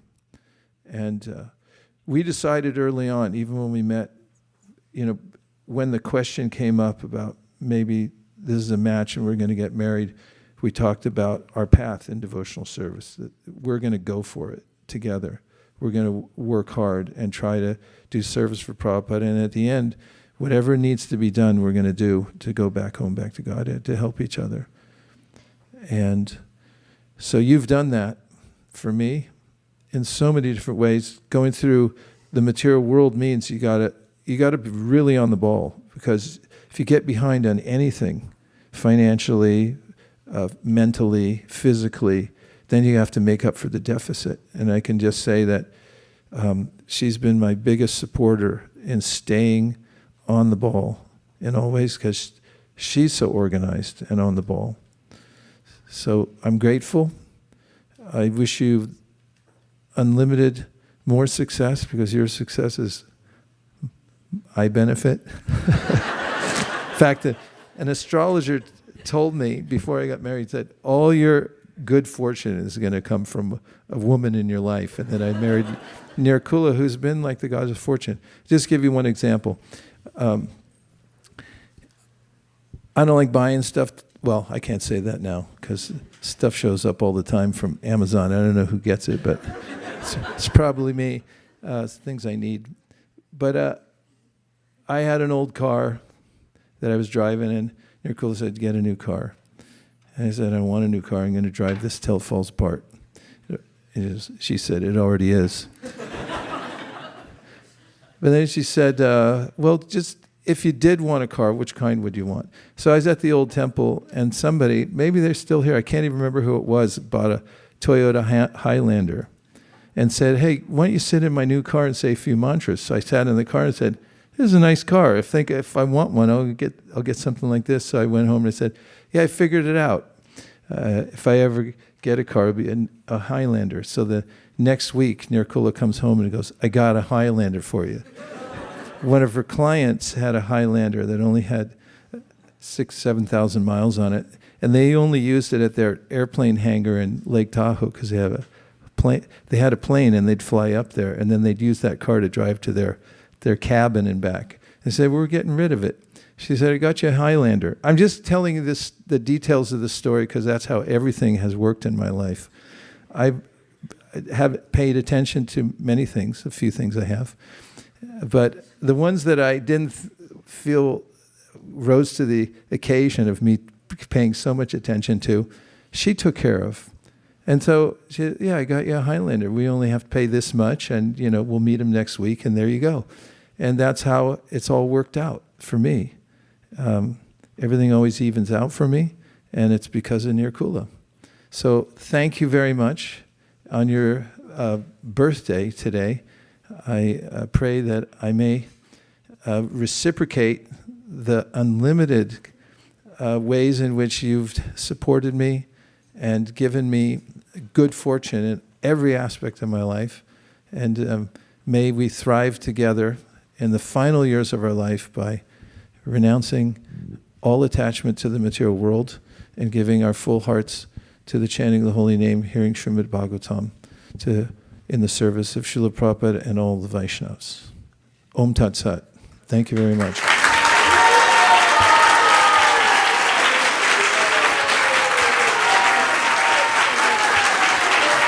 And you get a cake.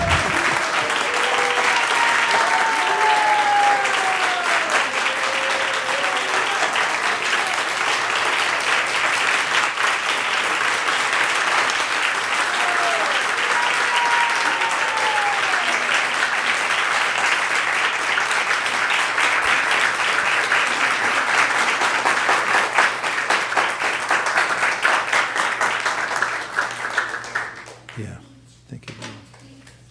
Speech?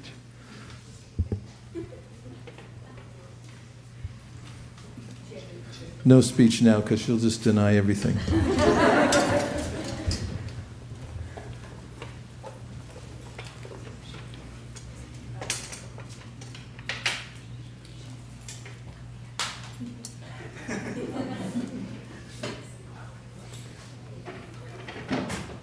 I'm shaking. I don't need a chair, Prabhu. I don't need a chair. How could you not love a man like this?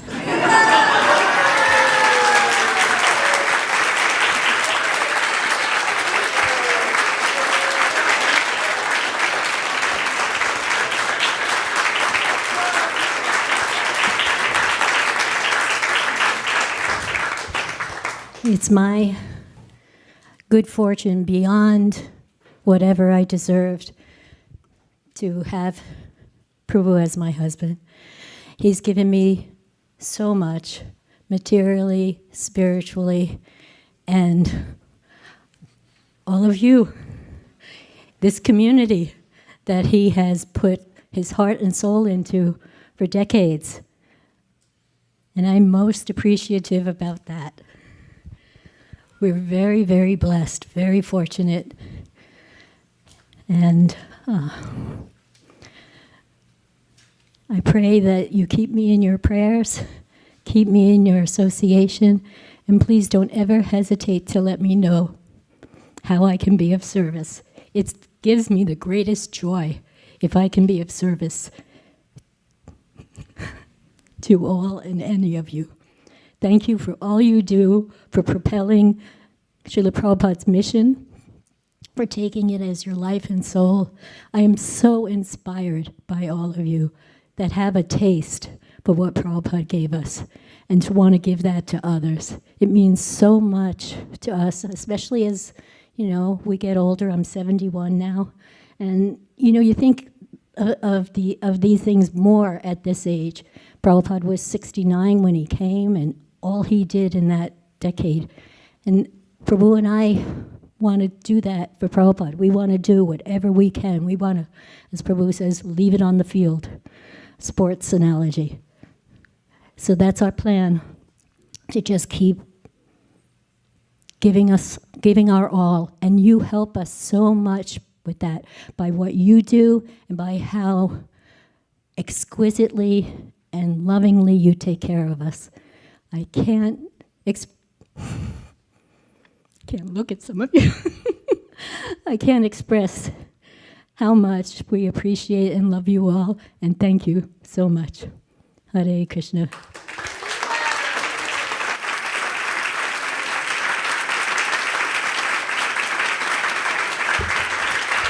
Hare Krishna, Krishna Krishna, Hare Hare, Hare Rama,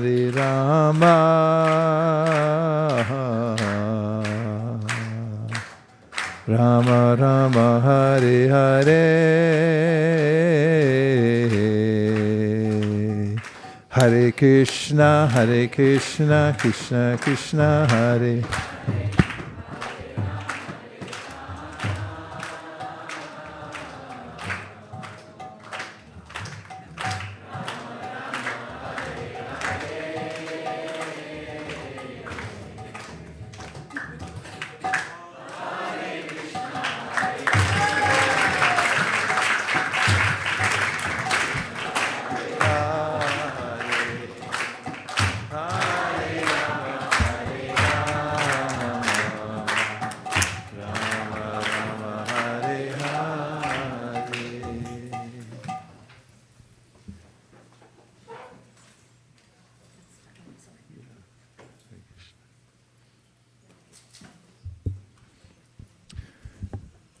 Now we have speeches.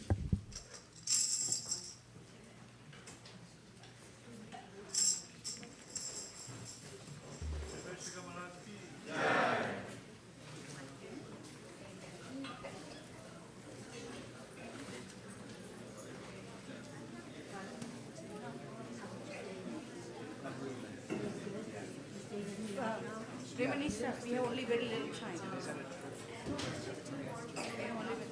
You can be seated, please.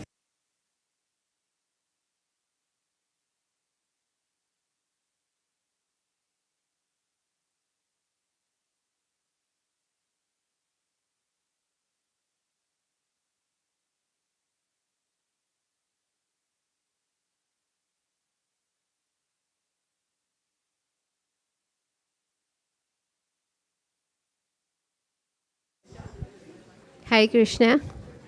Please take a seat, and our next speaker is one of our Keshura students, Kashvi. She will be presenting today.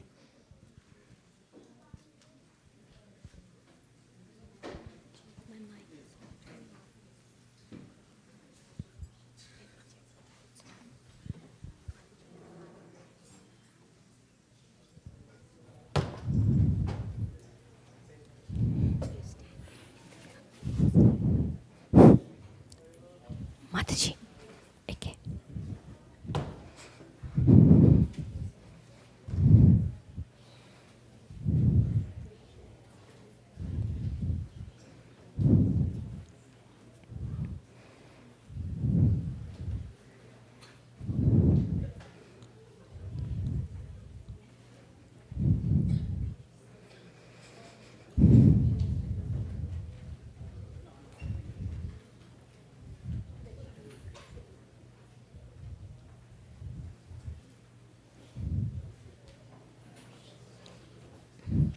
Hare Krishna, my name is Kashvi, and today I'm going to be doing a presentation on the story A Critique Who Turned into an Admirer, from the book Disapproved But Not Disowned. Contents. Today we will be learning about the story of Sarvabhauma Bhattacharya and Amogha's great offense, lessons we can learn from this story, and final takeaways. An ardent invitation. Wanting to serve the Lord, Sarvabhauma Bhattacharya invited Sri Chaitanya Mahaprabhu to take meals at his home for a month. Mahaprabhu politely declined, explaining that such an invitation was not appropriate for a sannyasi. However, Sarvabhauma Bhattacharya continued to request and negotiate, changing the number of days from a month to 20 days to 10 days and finally to 5 days. Seeing Sarvabhauma's sincere devotion, Chaitanya Mahaprabhu agreed to take meals at his home for 5 days, making Sarvabhauma very happy. A fantastic feast. Sarvabhauma Bhattacharya and his wife Shatira carefully prepared a large variety of meal for Sri Chaitanya Mahaprabhu. They spent a great deal of time cooking and making many preparations to welcome him. One lesson we can learn is that where there is love, there is no consideration of personal discomfort or exhaustion. Devotees extend themselves happily to serve the Lord. A loving push. As soon as Chaitanya Mahaprabhu entered Sarvabhauma Bhattacharya's home, he was amazed by the large quality and quantity of the food. He said that not even 100 men cooking on 100 pots could cook so much in so less time. However, Sarvabhauma Bhattacharya immediately gave the credit to Chaitanya Mahaprabhu, explaining that this would not be possible without his grace. One lesson we can learn here is that a devotee is always convinced that whatever he or she has accomplished is always only by the grace of God. An unexpected interference. As soon as Chaitanya Mahaprabhu was about to honor the prasadam, Amoga, who was Sarvabhauma Bhattacharya's son-in-law, came in. Instead of appreciating which with the love of the meal had been prepared, he made rude and blunt comments. He said that a sannyasi should not be eating this much and questioned why so much had been prepared. Sarvabhauma Bhattacharya immediately grabbed a stick to chase him out of the house. However, Amoga was too quick and ran away. Sarvabhauma Bhattacharya begged to be excused for this offense. One lesson we can learn is that intensive people are always blunt and bold in their expression and fail to value other people's emotions. An overwhelming regret. Chaitanya Mahaprabhu immediately tried to pacify Sarvabhauma Bhattacharya by explaining that it was not his fault that Amoga had made such an offense. He also stated that whatever Amoga was said was actually correct, and a sannyasi should not actually be eating this much. One lesson we can learn is that just to show mercy on an offender, the Lord considers their unintended good and ignores their intended bad. An inevitable reaction. Amoga becomes sick. A couple days after Chaitanya Mahaprabhu had left, Amoga became sick. A messenger came to inform Chaitanya Mahaprabhu that Amoga had become sick. As soon as he heard the news, he rushed over to Amoga. He put his hand on Amoga's heart and said, "The Brahmana's heart is a very proper place for the Lord to sit. Why did you let the demon of jealousy sit here and contaminate it?" However, due to the association of Sarvabhauma Bhattacharya, all your contamination is vanquished. So, Amoga, get up and chant. If you do so, the Lord will unfailingly bestow mercy upon you. In that moment, Amoga stood up and started chanting. He was dancing in Krishna's name and realized what he had done. To punish himself, he immediately started slapping himself on the cheeks until his cheeks were swollen. Chaitanya Mahaprabhu immediately pacified him and told him that it was okay and he did not need to punish himself. One lesson we can learn is that pure devotees sincerely desire the welfare of others, of even offenders, and offer prayers to uplift them and endeavor bringing them into the proper mood. Here we can see that Chaitanya Mahaprabhu played the role of a perfect devotee by showing an example of this. A verse from the Bhagavad Gita. Anugvedakaram vakyam satyam priyahitam chayat swadhyayabhyasanam chaiva vanmayam tapa uchyate. Translation. Austerity of speech consists in speaking words that are truthful, pleasing, beneficial, and not agitating to others, and also in frequently reciting Vedic literature. This verse shows us that Amoga's words were rude, blunt, and inappropriate. To avoid such consequences, we can make sure to always be compassionate to other living beings so that we can avoid the offense that Amoga had made. Conclusion. In conclusion, the story of Sarvabhauma, Amoga, and Chaitanya Mahaprabhu teaches us the importance of humility, respect, and proper speech.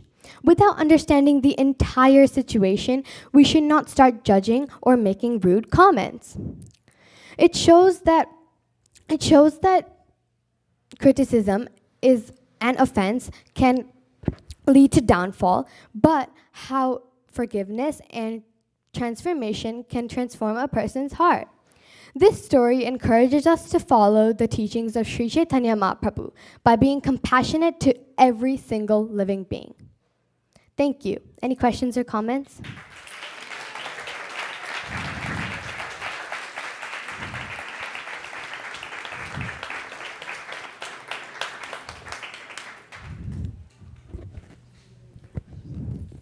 That was amazing. Thank you. I feel like a force of a hurricane came from you.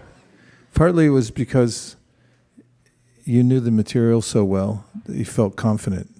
So you stood very solidly there. And I also noticed that you were using your hands, your voice, in some places it became very forceful. And it had a dramatic effect. It's like you were in a play and you were rising to the occasion of the different elements of the play. I think you made a lot of nice points and it flowed well.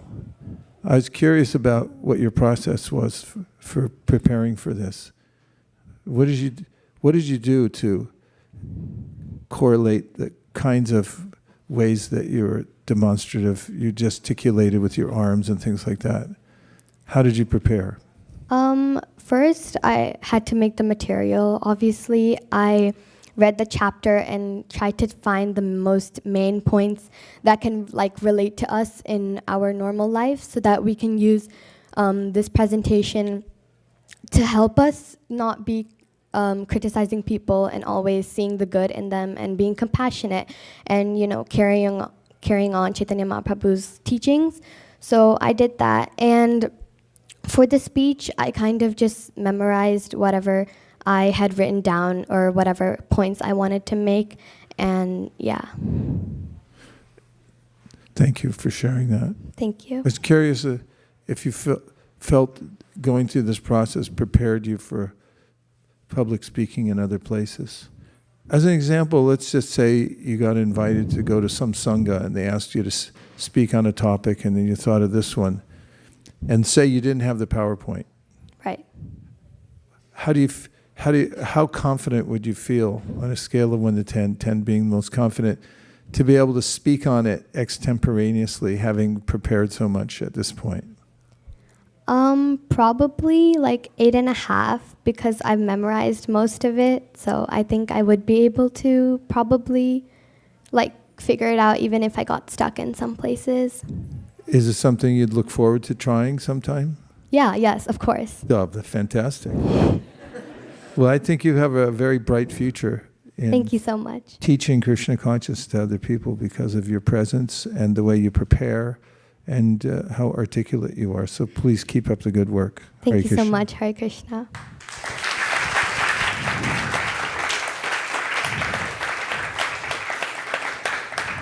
Thank you, Maharaj.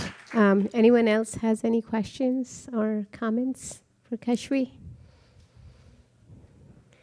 Okay. Thank you very much. And Kashvi is...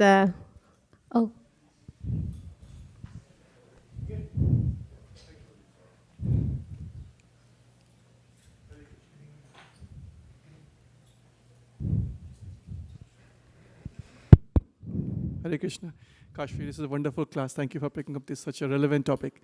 We see this almost every day, that we have people around who do not like devotees for one or the other reason, right? So what advice would you give to us if we go out for book distribution today and somebody says something, criticize our guru or Srila Prabhupada or our system as a whole?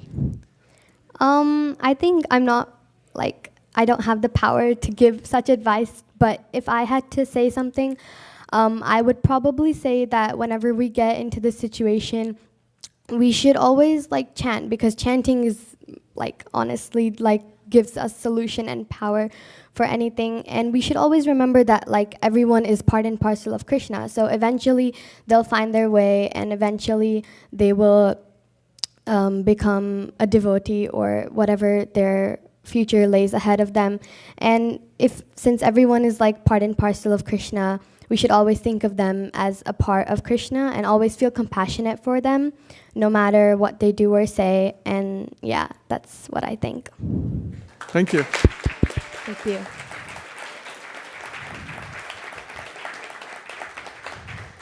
Thank you, Prabhu. Anyone else has any questions? Oh.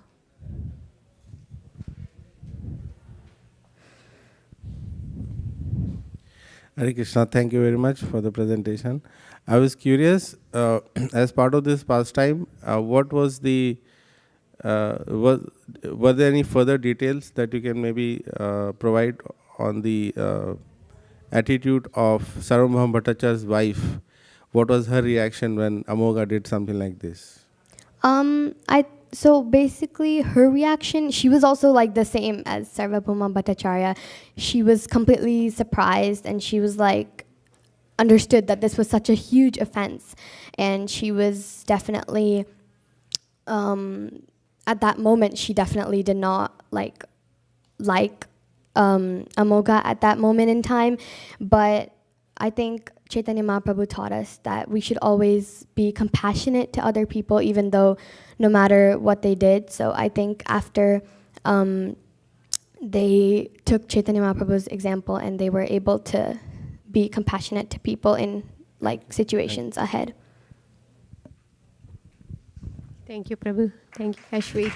Thank you, Kashvi. And I wanted to thank Khushi Mataji and Tarang Prabhu, Kashvi's parents. They're always here helping whenever we see any festival, Prabhupada, Vyasas and decoration. That's Khushi Mataji and Tarang Prabhu behind it. So very, very grateful for their service. And thank you for bringing. And now the announcements. Bhakti community.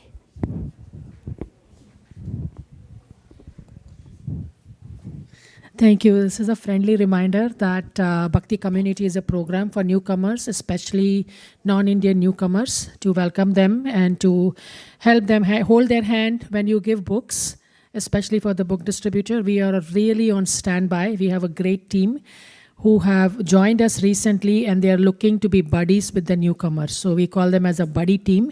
There are many, many buddies waiting. So if you have newcomers that need help, please bring them on to Bhakti Community and sign them up on bhakticommunity.com and bring them in our in-person program, which is happening very, very regularly on every Friday.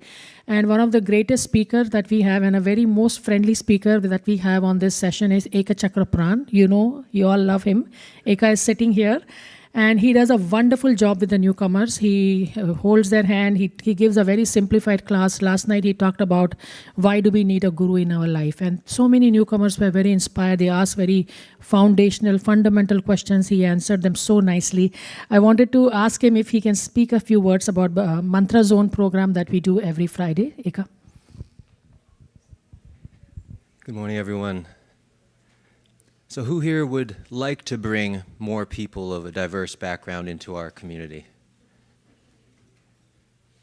Who here would like to increase the effectiveness of our book distribution efforts? And who here would like to come to a great party every Friday night? I saw a lot of hands. Well, you can achieve all three of these aims simply by supporting Bhakti Community. Pavani Bhakti and J.M. Prabhu have opened up their home, created a very welcoming and comfortable environment for newcomers, people who might not be ready to come to the temple. So when you meet people out in the world, please remember to invite them to Mantra Zone on every Friday night. And please come and join us yourselves. It would be so nice to see you there. I know that preparing the prasadam is a big responsibility for Pavani Bhakti, so if you'd like to support in that way, if you'd like to come and make friends and then keep in touch with the newcomers on a regular basis, we found that when you really make a personal connection and give your heart to someone, that will bring them in closer than anything else. My experiences there have been incredibly positive. It's amazing to see everyone coming together in kirtan and We'd love to have you join us. Thank you very much for your support, and thank you for including me.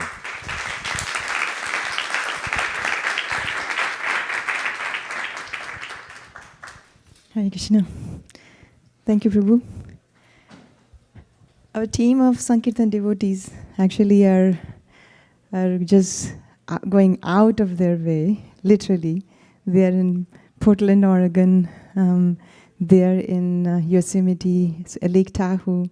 Now they're also planning to go to other places such as Austin, because they want to meet different kind of people and want to increase the influence of this book distribution everywhere around the world. And I don't know if you are in part of the Weekend Warriors group, but the sets are flying. There are print sets, there are digital sets everywhere, and to people who have never heard of Srimad Bhagavatam before. Very, very new, brand new people. Some of them have read Bhagavad Gita many, many years, but have not ever come across Srimad Bhagavatam. So Bhagavatam can appeal to everyone. And we are in a very fortunate place, very advantageous place here in Bay Area. I'm just coming from China yesterday night. I came back and I see that we have unlimited opportunities here to distribute books, because not so much in other places, very difficult due to many other conditions. So we should feel so grateful for the opportunity that we have to distribute. And I just wanted to share that if we just think of how we can present books to others, then Krishna presents opportunities to us. I was flying back from China, and then there was someone sitting next to me. I was so tired because of the jet lag for the whole week. So as soon as I boarded the flight, I just slept. And that person was looking, when will I wake up, or I guess something like that. As soon as I woke up, he just started talking. And then I realized that he's actually a very big business entrepreneur. He has a $100 million company. He does some manufacturing, some furniture, very successful businessman. And it happened to be that he's from Iran. He speaks Farsi. And when he was talking about his business, I said that I also volunteer for a non-profit organization business, and our business is to print and distribute literature, and in fact in all languages, and we also print in Farsi. And then he says, really? And then I said, yes, can you send me the Farsi books? So he immediately gave me the address where he wants me to ship, and then he said, I will send you a donation, because I mentioned that we print books, we don't sell them, but we distribute them and ask for a donation. And then he said, yes, please send me all the Farsi books that you have, and I will send you a donation. So I felt very fortunate to be able to have something to share, because in Bhagavatam, even Hiranyakashipu mentions to his family members that we are like just travelers who meet and then we depart after meeting for some time. I was meeting that person on the flight, and we had to depart. But there's one thing that could be connected is the books. If you have something to offer, which they can take over later as well. So everybody has an opportunity. This entire world is an opportunity. And last thing I want to say, last but one thing, is that my spiritual master, His Holiness Radhanath Swami, mentioned that Bhaktivinoda Thakur, he mentioned that if you see that there are many different, wherever there is a greatest need, is the greatest opportunity. So we see so many things happening in this world, wrong, right, whatever it may be, but that's the greatest opportunity for us to share Krishna consciousness and the Srimad Bhagavatam. And this month is the Bhaktivinoda Thakur month, as His Grace Vaisesika Prabhu mentioned, that this entire month we are just going to focus on distributing Bhagavatams ourselves, and more importantly, finding someone who we can influence to distribute Srimad Bhagavatam.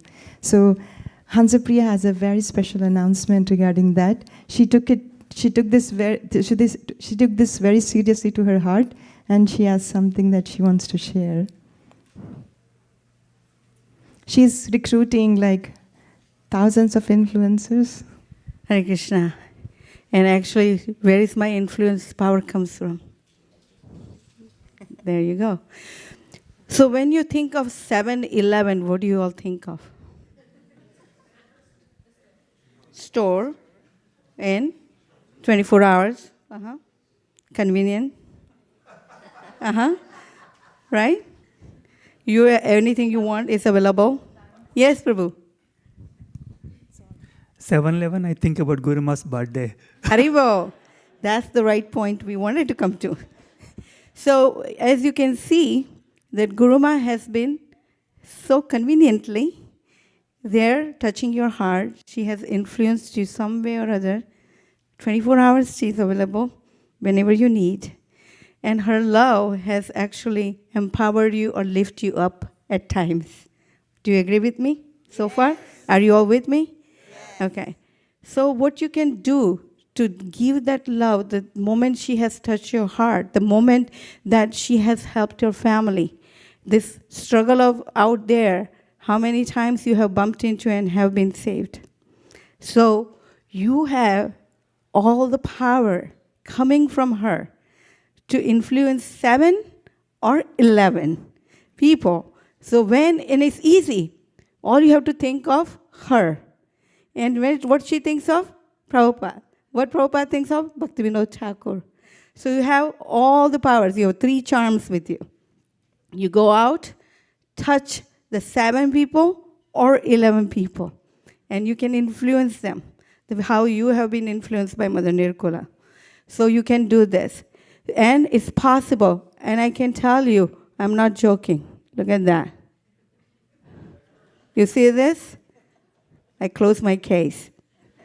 So I have this many devotees have signed up for 7 or 11. And they're going to influence that many devotees. They're going to empower, inspire, encourage, and be there how Mother Nirkula has been there for you. So go out and knock the world. Okay, so how you can do it? We have cards here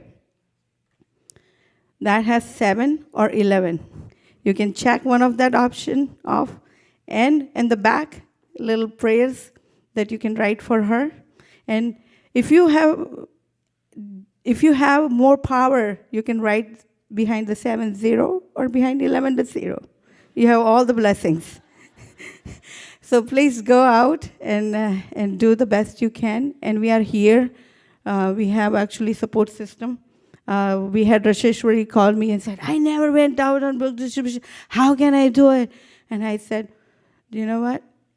E-books. You can do e-books. Because you're talking to the students all the time, and the students likes e-books, so you can do it. Then Sukeshwari said, yeah, I can do it. And I said, yeah, you're doing the US, hardbound. So she's doing 250. So don't limit yourself to the e-books in books for India or US. Whatever you need, whatever you can, just go out, give it freely. And there is a charge for the case. So please, if you need any help, Malini is there. But I know that you can go out and do this. Tomorrow, bring it here at 6:30 p.m. Tomorrow before your jam. And we will offer all these cards to Mother Nirkula. And she'll be giving you cookies. Hare Krishna. Thank you so much, Hansu. Don't worry if the people who you're influencing are fully distributing or not. If they agree that they will try, that's a big success. So don't worry about so much about it. Just give it a try. Thank you very much. Hare Krishna.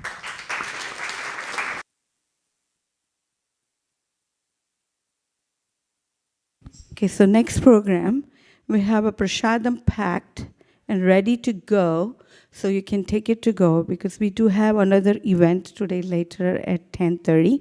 So at 10 o'clock, we would like to set up the temple hall and the parking lot. So we want to make sure that you have a wonderful feast. It's a Dwadashi and also Mother Nirkula's birthday. So you have a pav bhaji, biryani, and gulab jamuns are all ready to go. So you have something exciting to, and please make sure that if you have invited some guests, they come meet us at the registration, and Shraddha Mataji and Malini are taking all the guests in, and they will take care of hosting them with Shri Gopal Prabhu. Anything else, Shri Gopal Prabhu? Okay, thank you very much. Prasadam prayers. Ekadina Shanti Pure Prabhu Advaitara Gare Dui Prabhu Bojane Boshilo Shakori Ashvadana Prabhu Bole Bhakta Gana Esha Krishna Ashvadilo Heno Shakasvadane Krishna Prema Aise Mane Se Preme Koro Asvadan Jada Buddhi Parihari Prasad Bojana Kori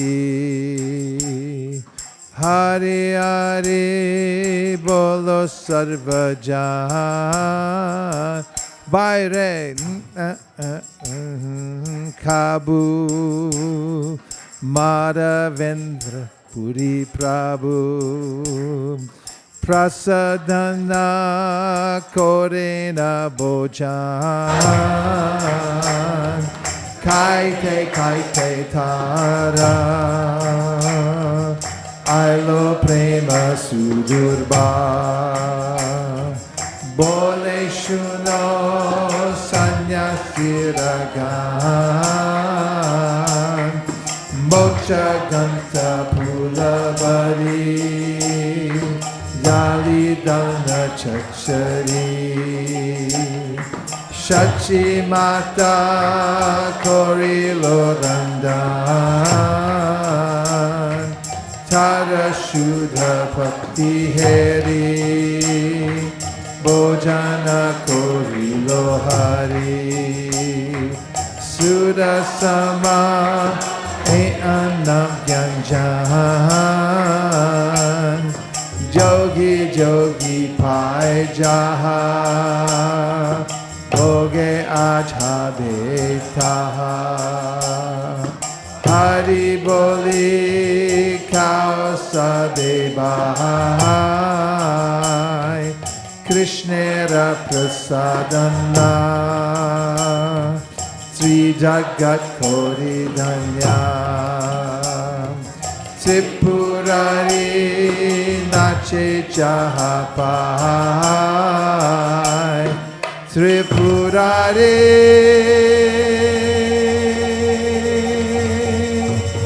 Nache Jahapai Mahaprasade Govinde Nama Brahmani Vaishnave Sabba Punya Patam Rajan Vishwaso Naivachayate Prasade Sarva Dukanam Manirasyo Pujayate Prasana Chetasu Yashu Buddhipaya Vatishtete Tvayo Pupita Sraganda Vasavankara Charchitaha Uttishta Bojino Dasa Tavamayam Jayemahi Shukham Paryushitam Bapi Nitam Vadura Deshata Prapti Matrena Bhoktavyam Natra Kala Vicharana Nadesha Niyamasthatra Nakala Niyamastata Praptamanam Durtam Shashtar Bhoktaram Hari Abravid Bhagavat Shri Mahaprasada Ki Gopremanande Nitai Gaura Hari Bol Hari Bol Hari Bol Nitai Gaura Hari Bol.